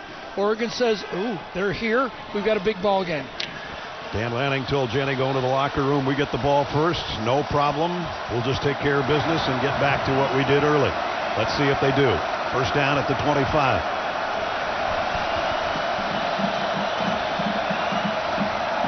Noah Whittington, and goes for about 2 yards. Speaking of Jenny, moments ago, she was with Jed Fish. Coach, your offense found a rhythm to end the half. How do you keep that rolling? Yeah, the rhythm was great. We needed it. We needed that touchdown at the end of the half. What else do you want to see from this team in the second half to come out on top of this rivalry matchup? We got to take the ball away probably one or two times, get ourselves a steal possession back, and see if we can go score. Thank you, Coach. Thanks, Try to get that turnover back from the interception of Williams. So this is a good way to start with their defense, and Alex McLaughlin stands up Noah Whittington for a loss. So we talked a lot about this Washington offense not being able to hit the passes. I think one thing Washington is doing is hitting the running backs. In the rushing game so far, Oregon that's rushing against anybody over 200 yards a game, only 64 yards rushing in the first half. And here's an opening third down, and the folks here know it. Come to life for the Husky defense. Third down and 10. Might be a blitz. It will be. Moore fires. Got it complete. Jawari Johnson on the run all the way to the 45-yard line. So 15% of the targets goes to Sadiq. But you know what? Johnson's not far behind. 8% of all the passes go to Johnson. He showed it a little nicked here at the end of it. But watch this perfect throw. Nice corner route. Puts it right on him. Can't miss it. And a 31-yard pickup before going down hard on the sideline. Yeah, it looked like he landed on that right shoulder, didn't it? Uh-huh. I mentioned earlier he's a big target, 6'5", 257. Yeah, probably a little better blocker than Sadiq is, but very valuable, well-rounded, 1-2 punch. And another look at Jamari on the reception, the stiff arm. And looks like he's okay now that he's up on the sideline. Yeah, I'm wondering if the attempted punch by McLaughlin might have caught him in the back of his tricep there, because that's the tricep area. I think McLaughlin was trying to punch the ball out and punched him right in the back of the arm. What they're working on. Yep. 31 yards though on 3rd and 10. So that quiets the crowd and ignites the Ducks offense at the 44-yard line of Washington. Out in the flat, Hill, big collision over there. He's still on his feet though. I'm not quite sure. He bounced off all those purple jerseys and he almost got a first down. Yeah, that's what happens when you watch Oregon's running back, whether it's Davison, Whittington, or Dyer Hill, the two freshmen, Davison and Harris. They do not go down easily. Short yardage, sidearm throw out, and it's going to be a first down to McClellan. He didn't need much, only needed about a yard, got about 2 on the completion. As we take a look at our game trends presented by Geico, Dante Moore, 146 yards passing, his first career touchdown on the ground. A couple of sacks and an interception by the Ducks defense. And then Dante Williams went to work, as Gary said, late stages of that second quarter. That's where we are, 13-7. First down at the 33 of Washington. They fake it to Hill. Moore sidearms it out to Hill with a blocker in front. Oh, man. Look at that effort. McLaughlin with the tackle, but he paid for it. And he's still down. Yeah, Dyer Hill had the good run. Then they go hurry up, and he has a good block on that short pass. And now he gets it again, and oh, what punishment on that run. And yeah, I think McLaughlin's going to have to go out because he took that helmet right on the face mask. He was down for a moment. He goes off under his own power, but he's coming out for at least a play. Meanwhile, it's 2nd down and 4 for the Duck offense. They're checking on him over there after that big collision, and he's still moving that shoulder too after the hit. So 3 minutes into the 3rd quarter, the Ducks have gone down and driven to the 27-yard line of Washington for the 2nd down and 4. Yeah, Seliapaga, the 3rd tight end, is in because of the injury to Johnson.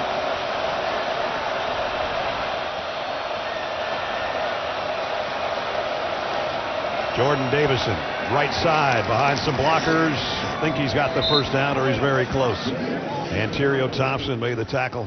Roger Seliapaga, number 83, and Sadiq this time do a good job on the edge right here. The 2 tight ends kind of wall it off. Good block inside by Harkey. That's how you wall it off and pull Pregnant on number 75 around to the outside.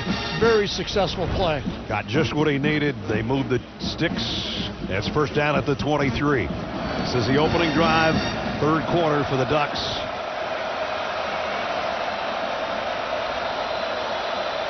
Saliapaga, the motion man, he's going to set up in the backfield now with Hill.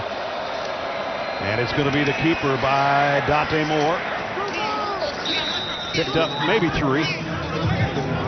They're running him just enough to keep everybody honest.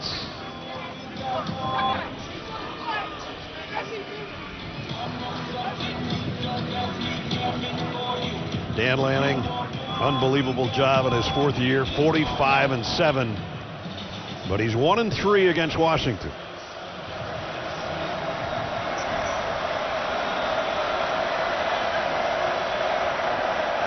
Second and 7, right at the 20. Hill trying to get wide, does. First down. Yeah, I think it's coming back though this time. I think World is going to get called on this play for holding. Let's see. Ron Snodgrass with the call upcoming. Hold it. Offense, number 72. 10-yard penalty. Second down. Pregnon and World are together there. I thought it was World. Let's see who it actually was if we get a look at it. Lalaulu is the guy they call it on, the center. Yeah. I guess. Could have been either one, I guess. Yeah, I guess so. He's like, wasn't me. Yeah, it might have. I think Gary's right. But anyway, it's holding. Yeah, Lalaula's calling up to the booth, say, wasn't me. So that makes it second down and 17 back at the 30. Moore looks right, comes back to the left, and Sadiq had it in his hands. Incomplete. Sure. He muscled his way free against, I think it was Clark, number 2, to the outside. The ball is thrown perfectly.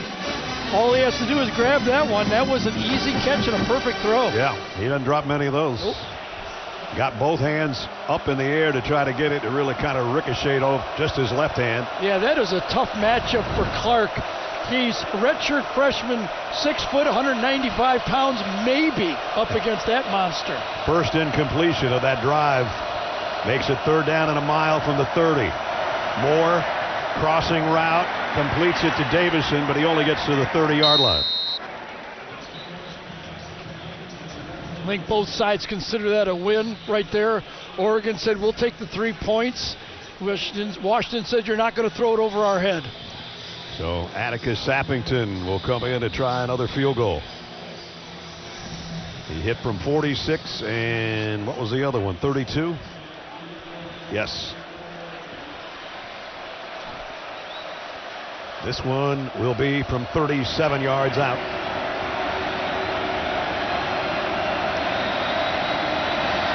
Sappington, kick is up and good.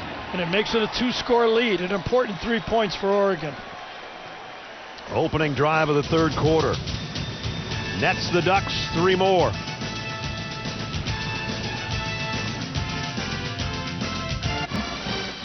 (16-7) for the folks out there watching on Lake Washington.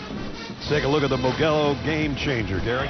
Yeah, if you're going to stop Damon, you have to at least dedicate a guy to the scramble. He gains a lot of yards off of pass plays, so you take that away, make him a quarterback in the pocket. It took till late in the second quarter where he said, all right, if you're going to make me throw, I got to hit some of these, and he finally did. While we're in commercial, Dante Moore, you talk about a leader and taking control of the umpire, trying to. I think I know what he's talking about here. The play clocks on this field are very low. They're ground level. So he says the back judge is getting in the way and I can't see the clock.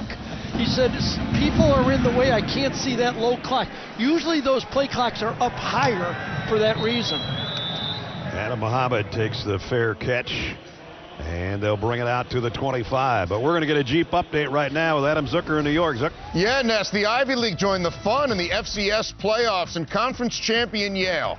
They erased a 28-point deficit against Youngstown State to win their debut. This is Josh Pitzenberger. Part of his 209 yards and 3 touchdowns. They scored 29 straight to win. They're going to go to 2-seed Montana State next. Oh, man. Good job for them. I think that's a great change for those guys to get to play in those playoffs like that. Absolutely.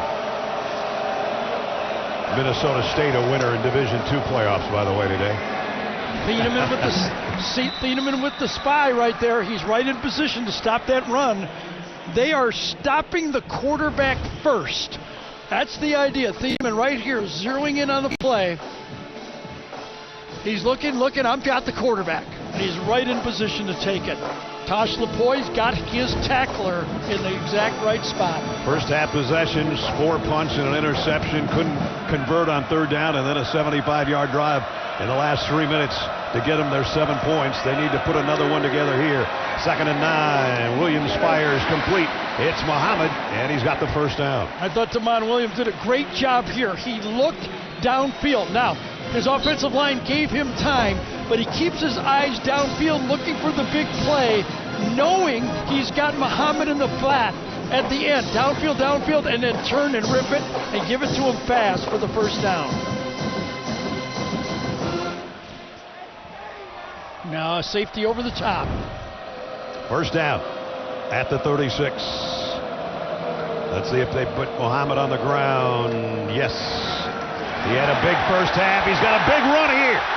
Adam Muhammad dragging tacklers all the way to the 45-yard line. Yeah, let's see what happened up front. If Darren Hatchett and Henning and the guys got a block, it was good block by Drew as a party. The right tackle back in there. If you're going to move the ball against this defensive line with Alexander and Washington and Uiagalelei and Tuioti, you've got to be able to handle that movement up front, and they did. With all due respect to Jonah Coleman, who's a great one, but he's not at 100% today. Adam Muhammad's been the man. As Aaron Taylor said in the halftime report, give him the rock. He got 19 on the last play. Play fake. Williams, far side of the tight end, and it's complete for a short gain to Decker DeGraff. Yeah, again, a short gain is better than to get a sack. He waited as long as he could, and when you're calling pass plays on first down, that's what you want to get at the least out of it is 2nd and 10. 2nd and 8, give me what's there. Remember, the Huskies defense forced a field goal on the Ducks opening march of the third quarter. Now can they get some points of their own on their first possession to at least make it 16-10. They're hoping for more like 16-14. Blitz coming. Williams in trouble. Has to throw it away in a hurry. Muhammad, the intended receiver, Bryce Betcher, was coming on the blitz. Yeah, untouched on the play. I don't think anybody touched him. Coming right up the middle. Yeah, that's not right. You usually have the middle linebacker assigned on a play-action pass. Was a bit of a screen, so sometimes you just got to get rid of that ball if they got the right call. So good job getting rid of it. But again, Tosh Lapoy coming up with a good call on defense. Tosh Lapoy told us we haven't had a linebacker taken in the first 2 rounds of the NFL draft since 2013. I think he's going to have one at number 28. I think so too. 3rd down and 8. They might be bringing it again. They are. Williams fires late and it's batted down. I think Tuioti got a hand on it. That Tuioti's got one motor. I'll tell you, I don't know if he got his hand on it or what, but again, aggressive blitz inside. Dropping. Yes, it was Tuioti. You asked him last week, what's your favorite move? He said, I just like to run through people. Well, that time he backed off in the exact right spot. So he might like to do it, but that time he backed off right into the throwing lane. And DeMond is going, that one's on me. So they have to punt. And the kick, they let it go. Bounces at the 5 and down right about the 4-yard line. X-Ray Alexander down on the punt team to scoop it up. 6:28 to go, third quarter. Huskies don't get any points, but they flip the field. Down 16-7. The Home Depot Big Ten on CBS is sponsored by Jeep, Fresh Pet, State Farm, and by Taco Bell. Back in Seattle, where Oregon has the lead. Let's look right now at our fresh, fun fact of the game presented by Fresh Pet. That's Dubs. Dubs 2 is an Alaska Malamute, which is basically a husky, 14th live mascot in school history. It used to be, before they were Huskies, they were the Sun Dodgers back in 1920, and their first dog was Sonny Boy, but their first husky, when they became the Huskies, was Frosty 1. So now we got Dubs for UW, and that's your mascot story and your Fresh Pet fun fact of the day. Ness going late and deep for that story. Was up a long time last night. George Hill, our sensational statistician, the Hall of Famer, actually helped me out a lot on that one. Noah Whittington, the tailback, as Dante Moore drops in his own end zone and going deep, and he's got his man, and it's Jeremiah McClellan. Big play from deep in their own territory. Hey, you got to think about this throw. He was in the end zone, and that ball is caught at the 40-yard line, and that ball was no more than 10 yards off the ground the whole way. He ripped that throw. He didn't throw it high in the air. That was another one of those lasers. This guy has as live an arm as we have seen. No doubt.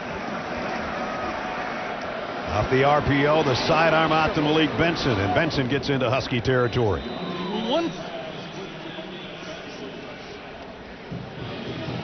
College football playoff situation looks like this. Oregon number 6, and they're set to move up with Texas A&M having lost. And there's where the rest of the pack looks. Alabama playing tonight in the Iron Bowl. Ohio State and Indiana perfect at 12-0 and 9-0. They'll play in the Big Ten championship.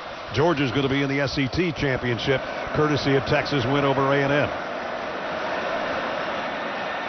Whittington trying to break a tackle. He's tripped up for a 2-yard loss by Ryan Dillard Allen. Yeah, coming up, making that play. He has had a good football game here so far. The true freshman, one of 3 safeties that play in the game, earning his snaps. How can Washington put pressure on this quarterback?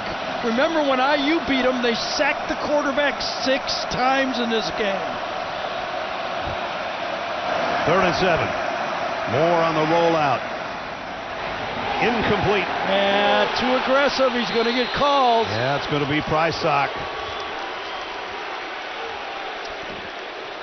I'm not sure he had to interfere on that one. I don't know if the pass was that good. I know, but he doesn't know that, and he's scrambling. It's bump and run, man-to-man. It's a blitz call.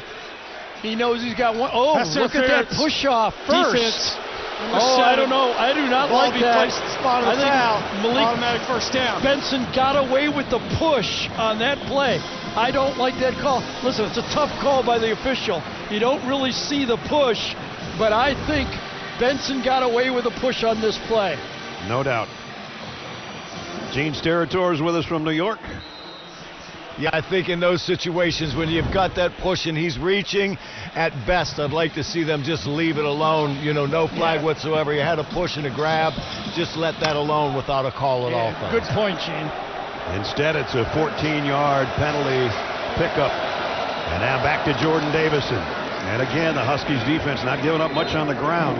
Yeah, we were talking at halftime about how these just one play can be so much. I mean, that play right there, that's a punt if they don't get that penalty call right there. Exactly.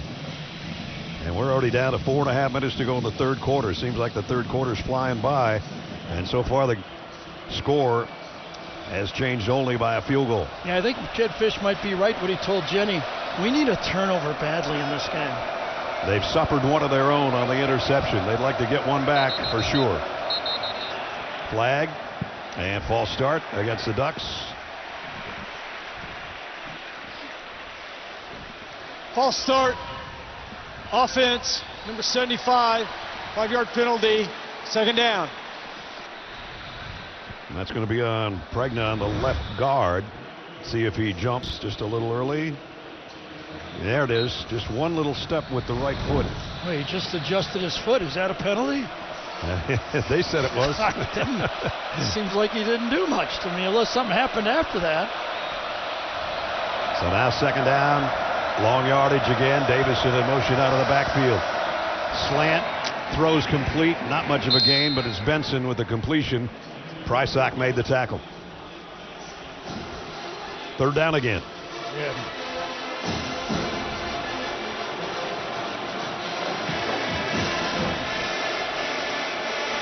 Remember last time in this situation they brought an extra rusher and forced the defensive backs to play man-to-man all over the field. They're giving a look of no safety in the middle of the field at all. Both tight ends, Johnson and Sadiq, to the left in the slot. 3rd down and 8. Blitz coming off the corner. Throw complete. No gain though. And it's Sadiq, and Washington's done their job. Nice disguise by Ryan Walters' defense this time. A late safety deep at the end of the play. A good disguise and then a blitz off the opposite side. That is a good, well-designed defensive play. And that's going to force a field goal and a long one. Atticus Sappington, this would be his career long if he hits this one through. A 51-yard field goal attempt. They only have 10 men on the field. Here comes number 11. Johnson late to the party, now lined up. He's never hit one this deep. He has now. Field goal's good. Not by much, was it? The officials had to look up and see if it got over the crossbar, and Sappington says, I had it all the way. The ball boy caught it, and he was only maybe 2 yards deep behind the end zone. Just enough. And Sappington, his career long, 3 more for the Ducks. CBS Sports, once again proud to bring you the annual Army-Navy game. We'll see you December 13th, starting at 2:30 Eastern here on CBS and streaming on Paramount+.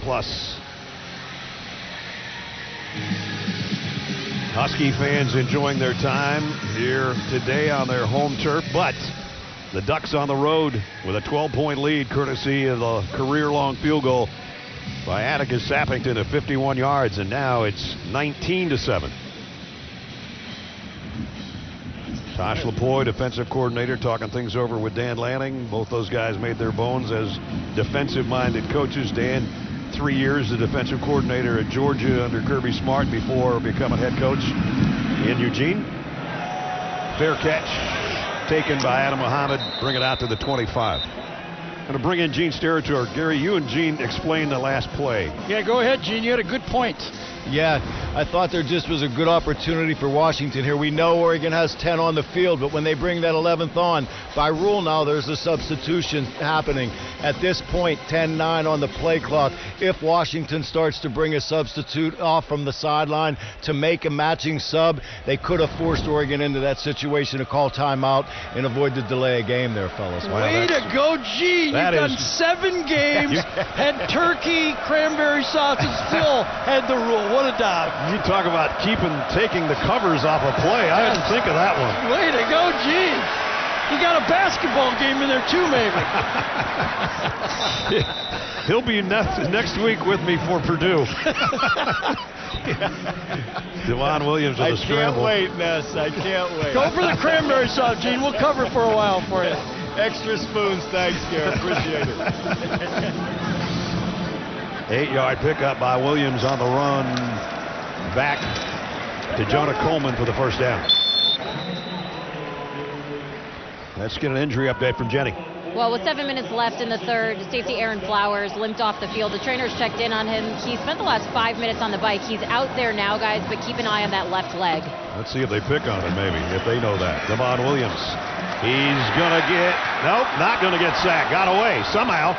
And he's got excellent speed, but he's still going to lose a yard or 2 on the scramble.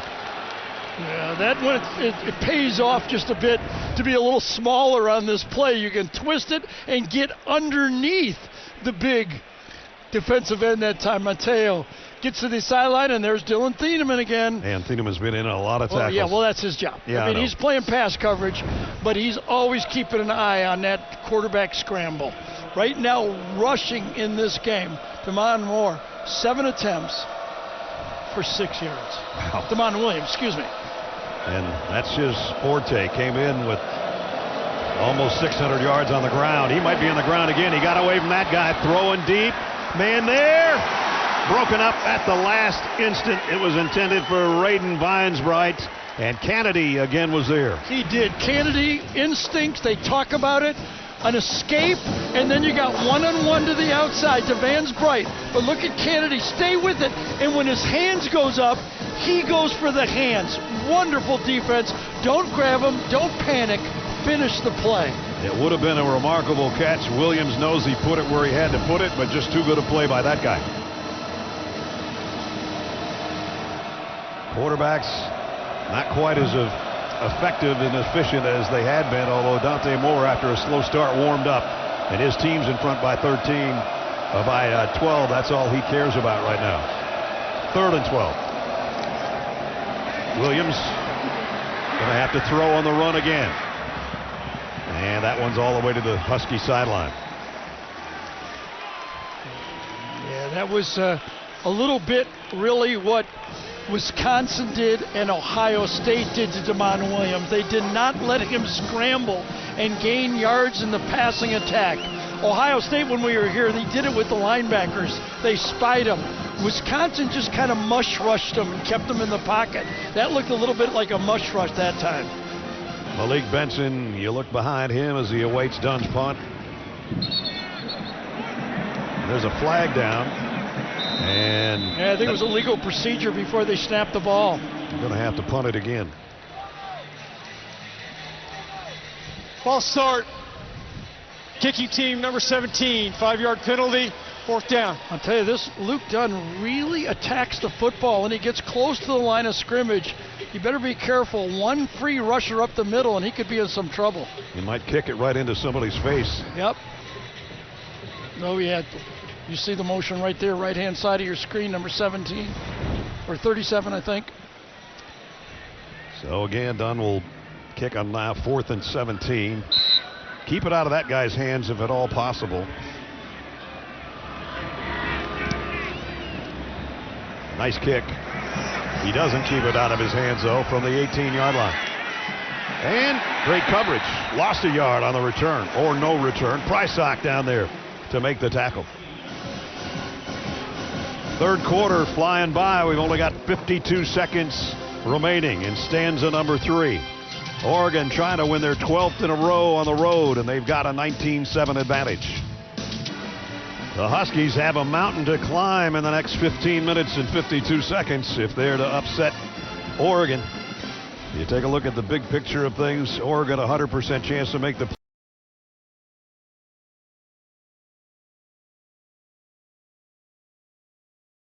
weekend so far, including Miami just moments ago. Zook told you about that game.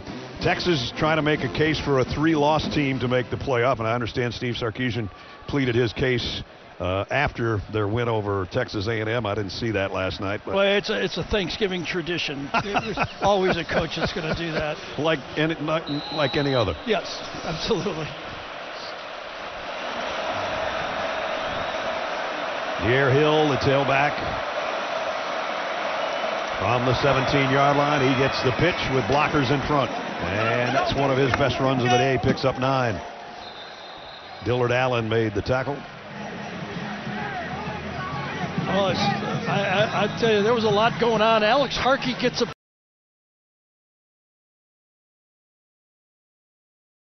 penalty. Watch Harkey, number 71, the whole play here. Pulls out, gets a hit, finds another guy off screen. He just keeps pushing the guy right over the down.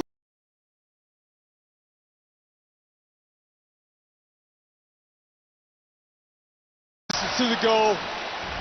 2nd down. All right, that's one of those dumb ones they had last week. I know, but I like dumb offensive linemen that keep blocking that much. I mean, if I'm the quarterback, I'm going, Hark, just keep that intensity up, man. Love you. Because he got 2 blocks, and the second one, sideline. I don't see no sideline. Jeez. So that backs it all the way up to the 13-yard line. Would have been a 9-yard game. Yep, that guy. There's a guy that took a shot.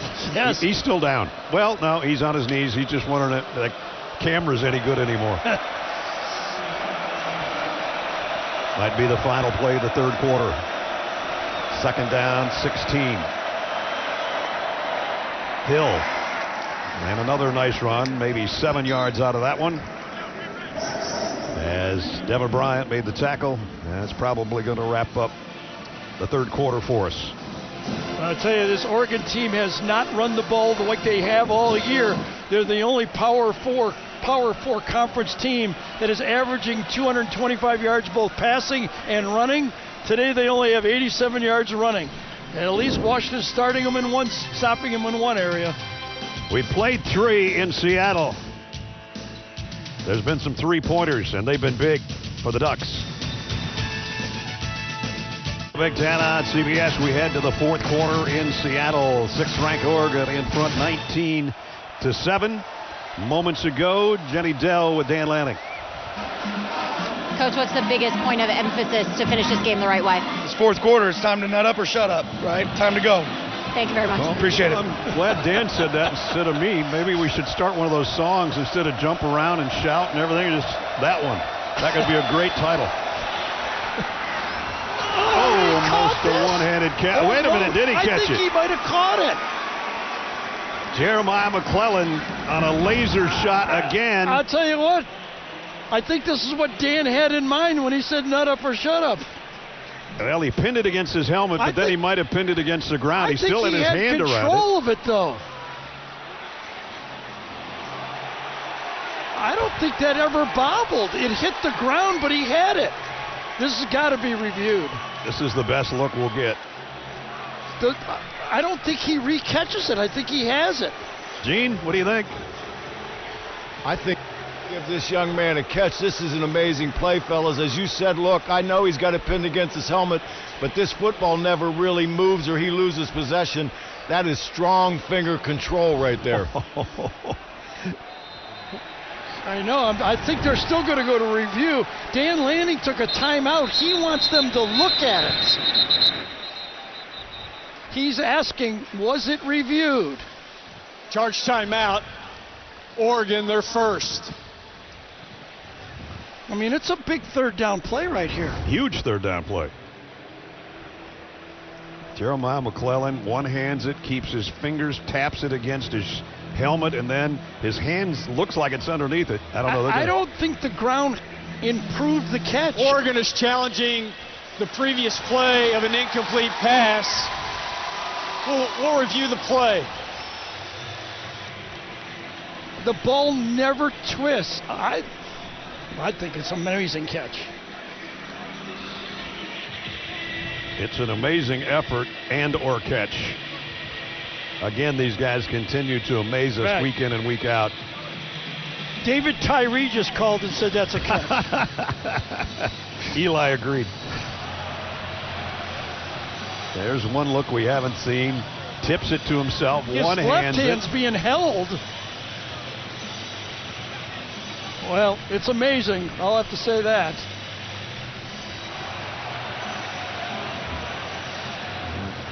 And again, a third down play. It was called incomplete on the field. Well, he's got the replay officials have a clear look at it. They can call it any way they want. Yeah. Monty Montgomery's our replay official. I would call it a catch. At the end, he's already completed the catch, and the ball is slightly tipped when he's out of bounds already. Yeah, McClellan's going, I caught that. I caught it. If it's overturned, it's a 32-yard pass play.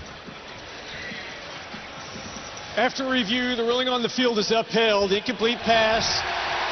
Oregon has charged their first timeout. May not challenge the remainder of the contest. Well, some of the Oregon fans that are here are booing, and I'm going to call that the best non-catch I've ever seen.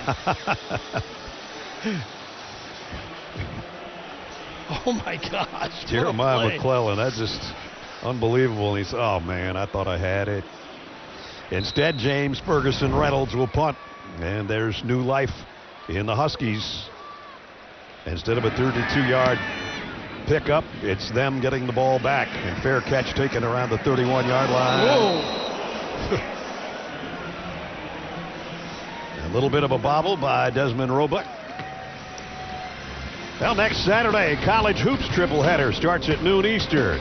15th ranked Iowa State takes on top ranked Purdue. Bill Raftery will now bring you that one, followed by matchup between 6th ranked Louisville and number 25 Indiana, and then Baylor and Memphis wrap things up at 4:30. That's all next Saturday on CBS and streaming on Paramount Plus.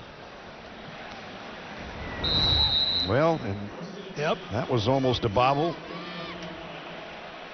It was a bobble, but caught. And the Huskies have it at the 31-yard line. This is time a must-score of some kind drive. Time to go. Muhammad. And Muhammad is still going. And he got about 9 yards. Bryce Betcher made the tackle. Yeah, Muhammad is approaching an 100-yard day in this football game. Refuses to go down behind the big guys behind him. Following inside Garam Hatchett. On the other side, Willis again downfield.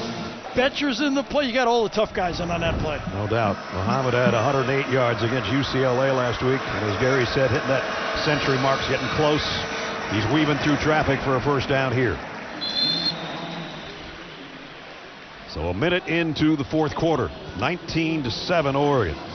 They're trying to keep their road winning streak alive. They're trying to go to 11-1 and improve their playoff chances, or maybe seeding, if you will.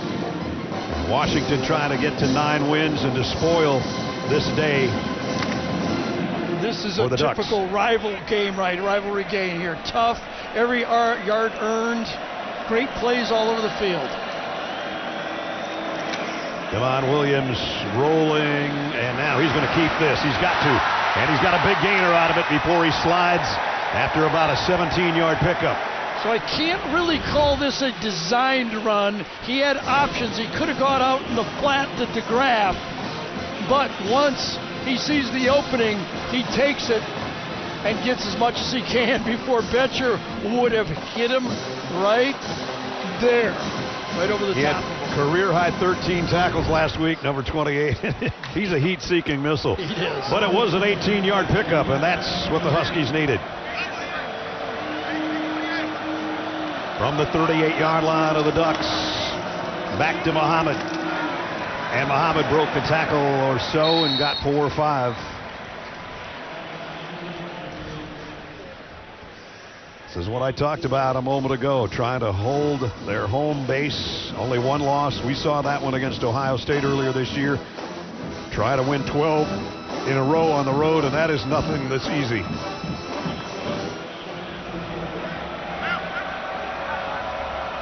Second down and 6 as you look into the eyes of Devon Williams.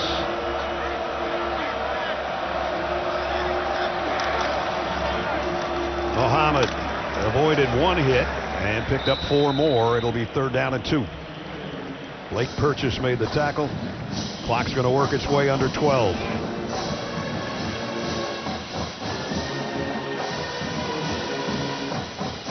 No doubt, got 2 chances to make a first down right here. If you're Washington, they need a touchdown. Down 12 points. Field goal does not help them. The offensive mind of Jed Fish, the defensive mind of defensive coordinator Tosh Lapoy. 3rd down and 2. Tight end switches to the right side. They'll run left. Muhammad got the first down. Betcher's got him wrapped up, but he picked up the first down. I'll tell you, they love to go at Carver Willis, number 50 on the left side. Senior, left side of the line. DeGraff's there with him. He stones up, gets his guy, and just enough for the first down. 7th play of the drive coming up, and they've all been runs. All 6 so far, you're right. Mostly Muhammad, and the scramble for 18 by Williams. Off of play action, he finally wants to throw and lets it rip. And nobody home over by the pylon. Now, I don't know if this was going to be a throwback to the tight end, and he did not get out on the play, but Taman kind of looked backwards, Williams did, and there was nobody there. I just wonder if this guy didn't get kind of tangled. Throwback. Nothing there as he looks. There's nobody to throw the ball to. I think he just threw this away. Somebody might have missed an assignment, because I thought Devon Williams was looking for a kind of a throwback there. He had 2 tight ends over on that side, yeah, Decker DeGraff and Quentin Moore. I think that was a bust. Devon's missed his last 5 passes. Oh. Muhammad hit in the hole and somehow bounced off to get 3, maybe 4. Yeah, I think he ran right through Dylan Thieneman that time, number 31. Thieneman is in that spy spot, kind of made famous by Caleb Downs last year for Ohio State, where he plays the quarterback and the running game at the same time, and he was in position to make the hit, but he ran right through him. Again, Gary mentioned 2-down territory. It's 3rd down and a long 6 here, but a field goal doesn't do him any good. I think you got to think touchdown here for both plays.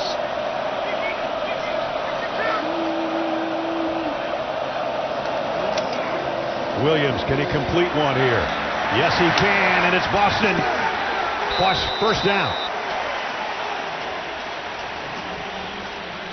He's in the football game. He may not be 100% Boston, but on the touchdown throw, he came through, and on this third down throw, he came through again.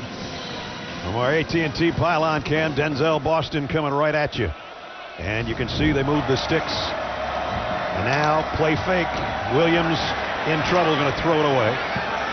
Yep. Outside the tackle box, he can do that. The rush was just too quick. That time he had really no chance. Yeah, inside he has Devon Jackson putting a little pressure on him, and fortunate to get that away.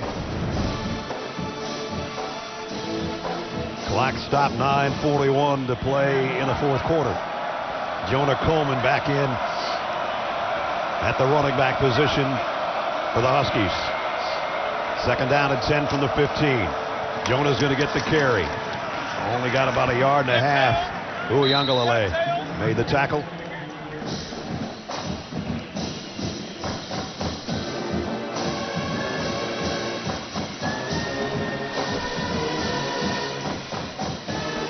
Third down and 8. They've had third down, and they just keep moving it. They've gone 56 yards in 5.5 minutes. They need 8 more with 2 downs, we assume, to get it. Empty backfield. Devon to the end zone. Incomplete. And it was intended for Desmond Roebuck. Brandon Finney was covering. Yeah, I felt that they had Vines Bright, number 7, down the middle of the field. Right there. Look at him come back inside. Did he? Thought he should have thrown the ball to him inside and tried to get that little slant move. Yeah, here's your play of the game right now for the Huskies. 4th down and 8. Let's see what Lapoy does. Will he come after him? Very aggressive. Tuioti and Uiagalelei have been putting pressure on him. Does he need to blitz? I mean, if it's third quarter, maybe you go for the field goal with 9 minutes to go in the third quarter, but fourth quarter, they got to get a touchdown. You got to get the touchdown. And timeout. That's the first one taken by the Huskies. And we'll stay right here with you with 9:01 to go as Jed Fish decides what is on that play card for 4th down and 8.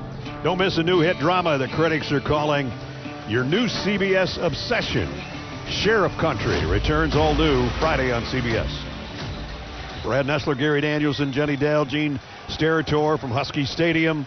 Sellout crowd here in Seattle, hoping their Huskies can pull an upset over Oregon, their longtime rivals.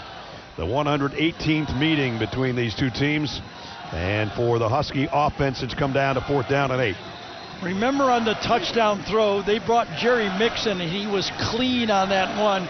I wonder if Tosh leans that way to bring a linebacker and drop a defensive end.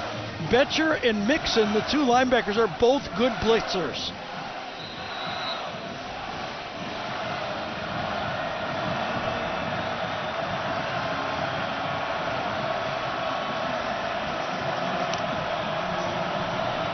Fourth down and 8. Denzel Boston, as they break the huddle, comes to the bottom of your screen and now motions back to the left. On 4th down and 8. A must-have for the Huskies. Williams steps up in the pocket, fires end zone. Got it! Touchdown, Denzel Boston.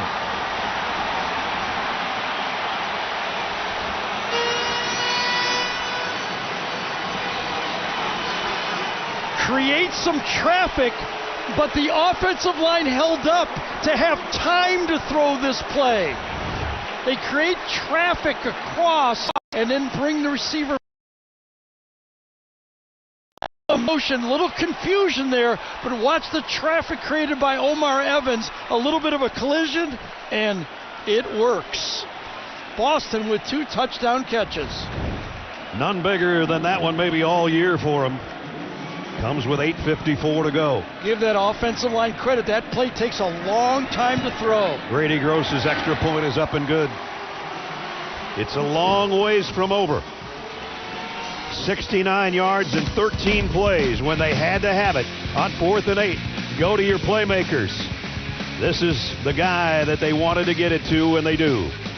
Touchdown, 19-14.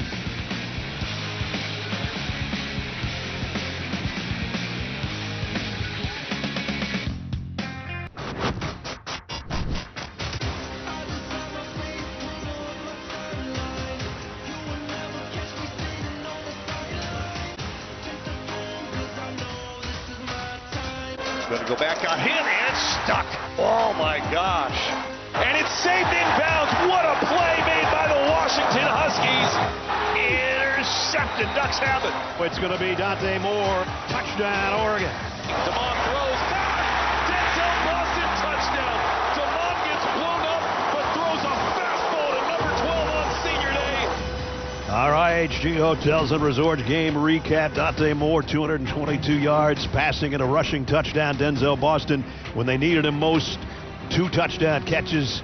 Sappington 4 for 4 on the field goals, and here we go, 19-14. Welcome back to the booth. About an hour ago, Gary, you and I talked about a crucial drive to end the second quarter when Washington had to have one. Right. 4th and 8, they had to have it. They got it. They did back-to-back passes. The first down pass they had on 3rd down, and then that one, trusting your offensive line. The 4 best players, their playmakers for Oregon, did not get in and put pressure on Damon on that throw. And now that one goes out of bounds. It's going to give the Ducks great field position at the 35-yard line to start this drive. Yeah, let's look at that offensive line. Listen, the power of this Oregon defense is their front 4. And all 4 of them right here are handled in Williams to step up. It's going to take time. And they have a perfect pocket. It's like playing 7-on-7, and he didn't miss that one.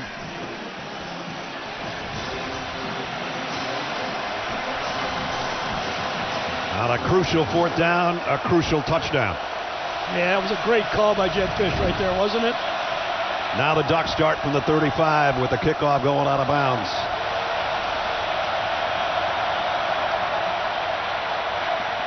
Down the middle and dropped again by Sadiq. A little bit behind him, incomplete. Yeah, you're throwing the ball in those holes this time to a tight end against the zone. And as he breaks in, ball is thrown just a bit late, and that's why it was behind him. Now here comes the Husky crowd again. A little more anticipation of that hole, and that would have been a completion.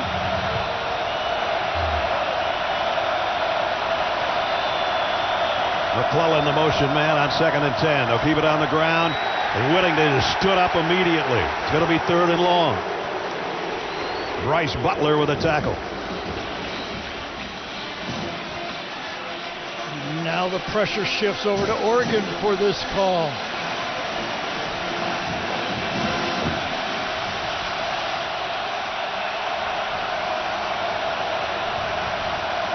Washington with just 2 sacks all game. One of them was a corner blitz, remember. Let's see how they get pressure. 3rd down and 9. Moore fires down the seam, and it's caught on the run by Malik Benson. And Benson is going to score. Touchdown, Ducks.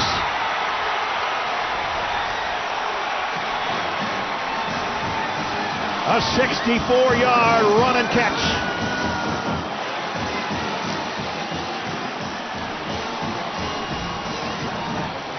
Remember that defense used earlier with the disguise of the safety going late? It looks like blitz, but it's not. And I think Dante Moore knew it was going to be the same look, and he went to the square in. Only 4 rushers, throws a perfect ball, and then that athlete, we saw it last week, can turn it up top speed fast. So Oregon's got an answer for the Huskies touchdown. And the extra point, trying to make it 26-14 is good. Didn't take long, less than a minute to cover 65 yards because 64 of it was on the pass to this guy, Malik Benson. A nice catch, and then if he's even, he's leaving, and it's touchdown Oregon.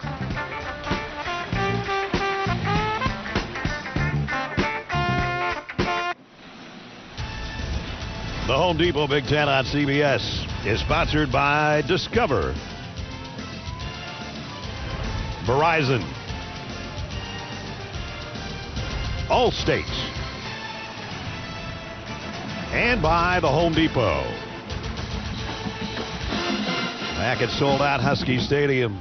Don't forget, before we're done, we'll have the play of the game presented by Jersey Mike Subs. You might have just seen it, but we're not sure yet. We still got a long way to go. Another game.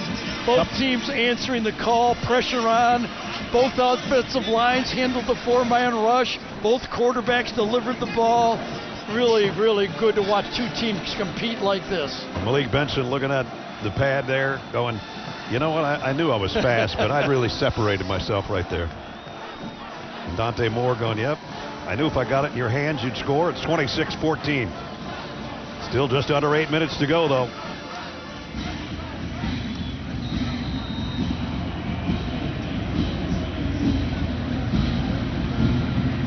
Gage Hurridge to kick off. To the near side. And Muhammad took the fair catch. Malik Benson, well, we saw a little bit of his speed a week ago. This was on a punt return against USC. Takes it at the 15-yard line. Found a little crease and said, I will see you all later. He got to that gear once he broke that first defended line right there, and the same thing here. He jumps through it, and then he just keeps going. That punt return was only the third punt return of his career that he took for a touchdown, and a twice transferred from Alabama to Florida State to Oregon. A lot of people don't like it, but that man has found his spot. No doubt. Muhammad on first down, and Adam goes for 6 or 7. Yeah, you almost want to go hurry up right here, right now. If you're Washington, you're down by that 12 points. That's why that extra point was so important. Takes it into a 2-touchdown game instead of a touchdown 2-point and field goal 11-point game. They don't spend a lot of time in that little sugar huddle. That's only a couple of yards off the line of scrimmage. They're ready to roll. Second down at 4. Tight end Quentin Moore switches sides. Damon Williams trying to go to Boston. Yeah, that's the type of throw that you might not make in the first or second quarter, but when you're down like this, you just got to take the chances. He tried to lob it over the top, came close to being intercepted that time, but it would have been a good one by the defensive end, Tuioti. There's the numbers on the quarterbacks. Williams with a couple of touchdown tosses to Boston, the guy just tried to get it to, and then another one of those kind of days for Dante Moore. Even though he started slow, he warmed up. Third down and 4. Muhammad not going to get even to the line of scrimmage, or just did. And Amari Washington, one of those big defensive tackles, makes the stop. Inside, we haven't talked about him too much, but this time Amari, number 52, is in there. Bear Alexander turns it back inside to his guy. Bear goes outside and fights it, and fourth down, they got to give it a try. They got a 4th and 8 for a touchdown. They need 4th and 3 to keep this thing going. And Boston might have gotten it for him. Right on the line, he says he's got it. Oh, this is going to be close. Was his knee down before he's touched the ball outside? One-handed catch. Knee down. Nope, that's short. That's short. I believe it's just short. I think so, too. A great effort. One-handed grab. He just couldn't quite stretch it out, I don't think. Moving on the field, runner short of the line to gain. First down, Oregon. But did he did not have to get to the line, did he? Oh yeah, they did. Yep. It was a fair catch, so he had to get to the 35-yard line. His shoulder got there, but his knee didn't. That's right. Gene Steratore with us. Gene, are we seeing this right? Yeah, I think we are, Brad. I think if Denzel Boston just reaches as if he's reaching for that goal line when he turns, he may be able to get the nose of that football there. But that last look from the pylon camp to me appeared to be short just by an inch or two. You saw Jed Fish standing behind the official looking down the line. Let's see if we could use that pylon cam and get even a better look between the legs here. He's down right there. Yeah, it only has to touch the line. The ruling like on the the field goal is the line. runner is short of the line to gain. The previous play is under further review. So this is just like the goal line, because the front of the line, if the nose touches it, it's considered a first down. Now, we're looking at the knees, but where was the ball when the knees were down? Correct. Just as his knee goes down, the tip of the ball, I don't think this is going to be conclusive from this angle. I think the only angle you can really use to make a determination is the pylon cam. Let's see if we can find that football when that knee goes down. Now watch the brown and white thing, right? Oh, man. It is really close. Holy cow. Yeah, I mean, remember, the front of the line nearest the goal line. You don't have to cross the line.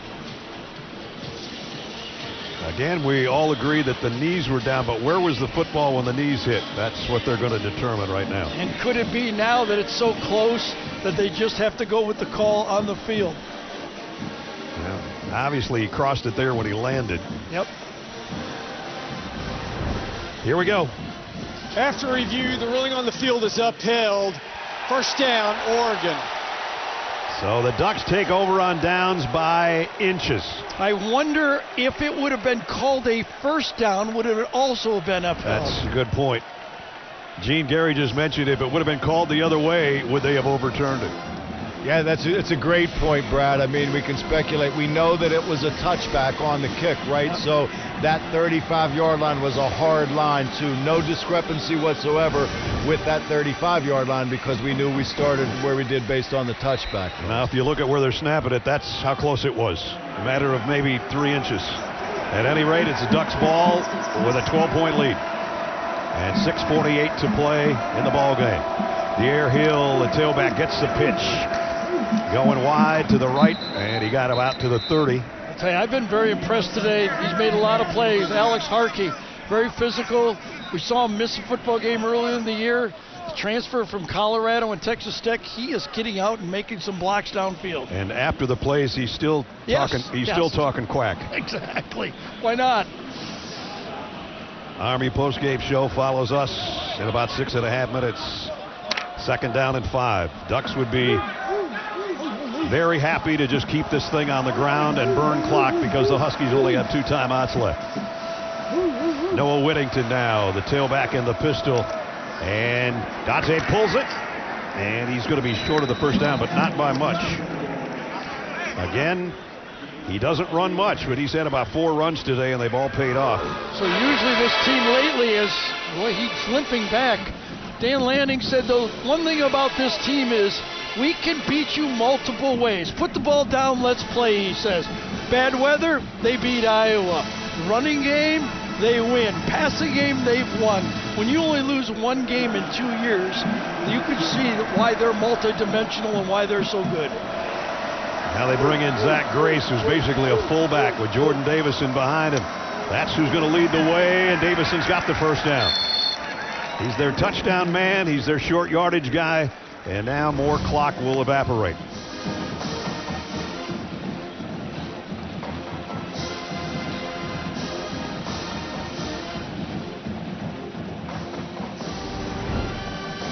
There's nothing more than an offense likes to do is to be able to run the ball, make a couple first downs, and put the game away on the ground.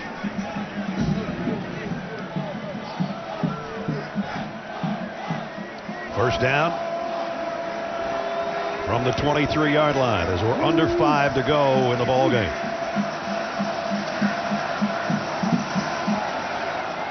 Off the left side, not too much. Pickup of a couple. The playoff standings, we talked about this at the top of the show. Here's how it looks. Ohio State and Indiana both undefeated. They'll play in the Big Ten championship game. Oregon in the number 6 spot, expected to possibly move up.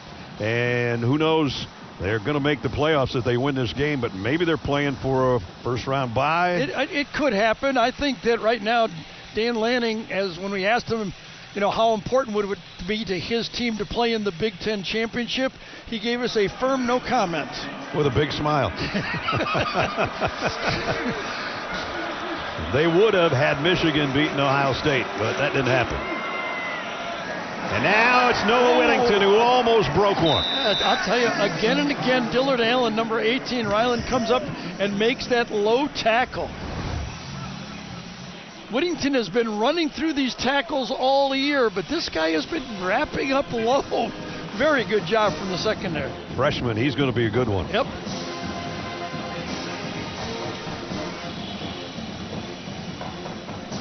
So now it's down inside the 15-yard line with 3.5 to go.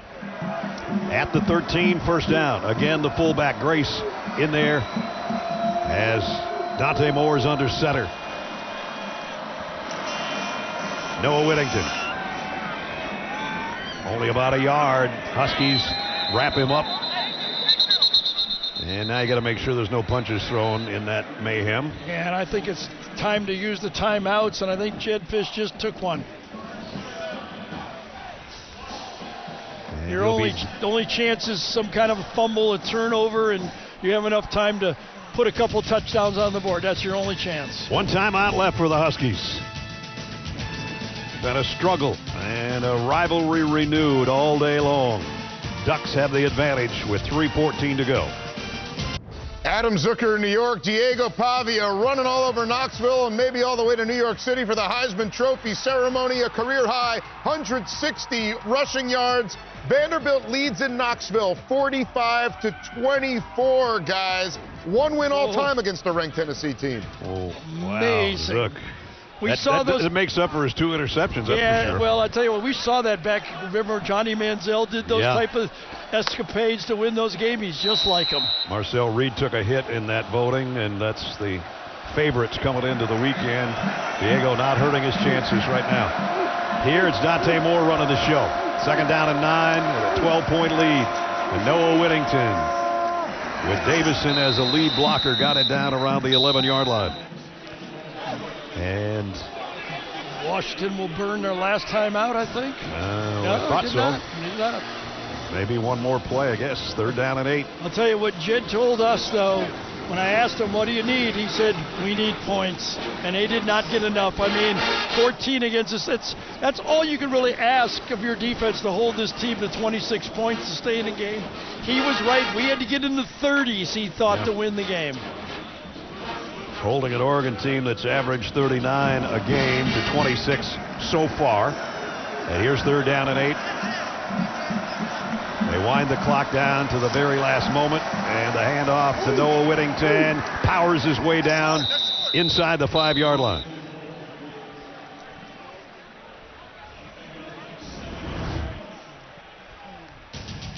Last time out, Noah Whittington takes it down inside the 5-yard line. We're back in 30 seconds. This is a 118th meeting between these two rivals. And right now, Oregon's got a 12-point lead, and Washington's out of timeouts. Yeah, a field goal here only gives them 15. I get that's important. The least they're going to try to do here is try to draw Washington off sides. 2 for 2 on 4th down today for the Ducks. Jordan Davison, one of the tailbacks. And a big play as they give it to Whittington, and he's just dragged down and dropped. Yeah, on top of that, they don't give the Washington the ball inside the 5. They get the ball way at the 15. And it's Durfee that makes the play. Yes. Slow developing play for less but a yard and a foot maybe. And Durfee throws him down.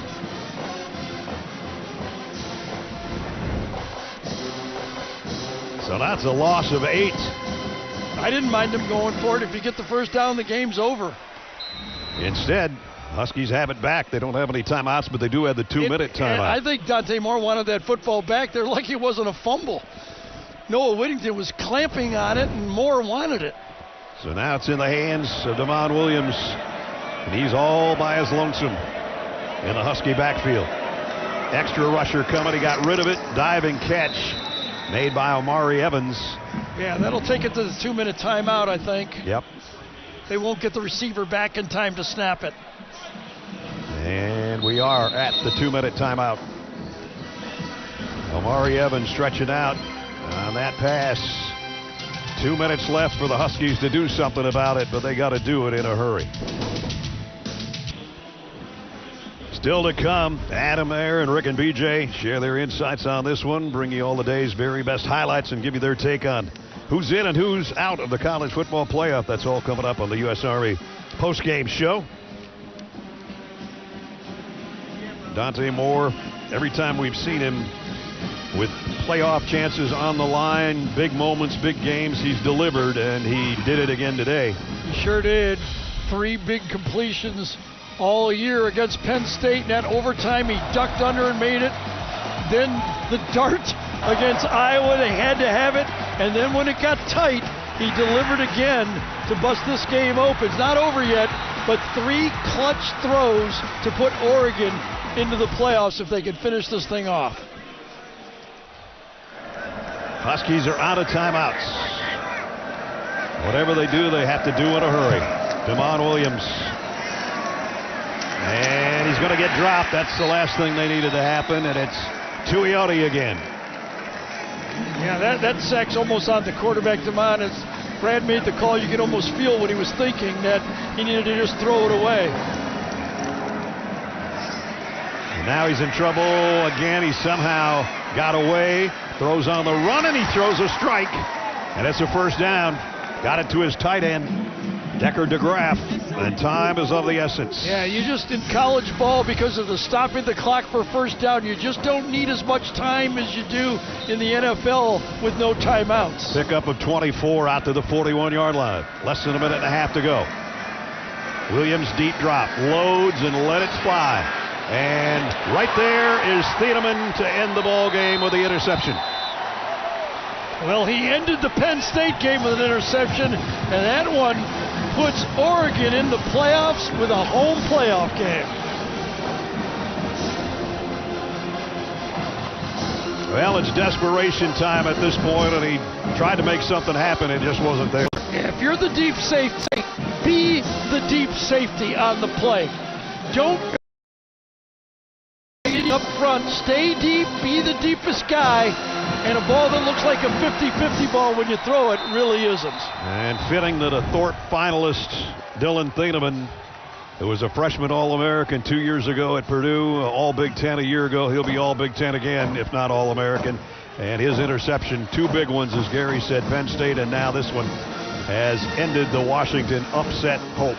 Yeah, this Washington team is not as deep as the Oregon team. Jed's did a great job of rebuilding this program, but just a little deeper football team for Oregon in this game. No doubt.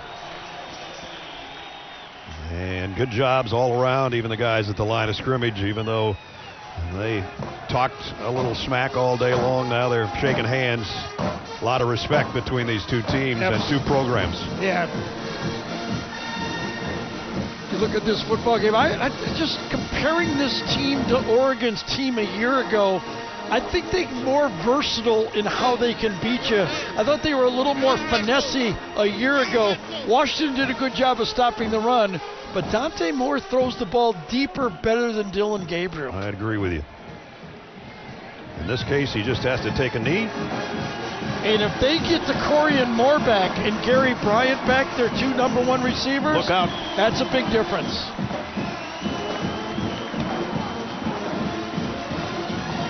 So the 118th meeting goes to Oregon, and they have won 12 straight road games. That's a hard thing to do, no matter what conference you're in. And Duck and his friends pose for the pictures as victors. Dante Moore started the game slow, and once he got rolling, he became Dante Moore again. Now it's time for the play of the game, presented by Jersey Mike Subs. Jerry Allen calling it for Oregon Radio, and it sounded like this. Dante ready for the ball, got it, back to throw. Pressure comes, steps up, throws down the middle, it is caught. 45-yard line, 40, down across the 30, may score, 10, 5, touchdown Oregon! Oh my gosh, how quick can that happen? That quick. Exactly that quick. Quick as an eye blink for the touchdown and the capper, and Dan Lanning's with Jenny Dell. Coach, in talking about this rivalry, you said in past matchups you've had nightmares about it. You're going to dream well tonight? Yeah, absolutely. We talked about being the villain this week, and we got to put our mask on and go into somebody else's territory. Our guys did that today. We always talk about your offense. Let's give your defense a little bit of love. What stood out about the way that they contained Damon Williams? Yeah, just great composure. He's hard to get on the ground. We even saw it in that last drive, but they just kept playing the next play. Right, we talked about takeaways being huge. We had 2 huge takeaways in this game. Were really the difference in the game. As you prepare for now the postseason, what is the ceiling for this team?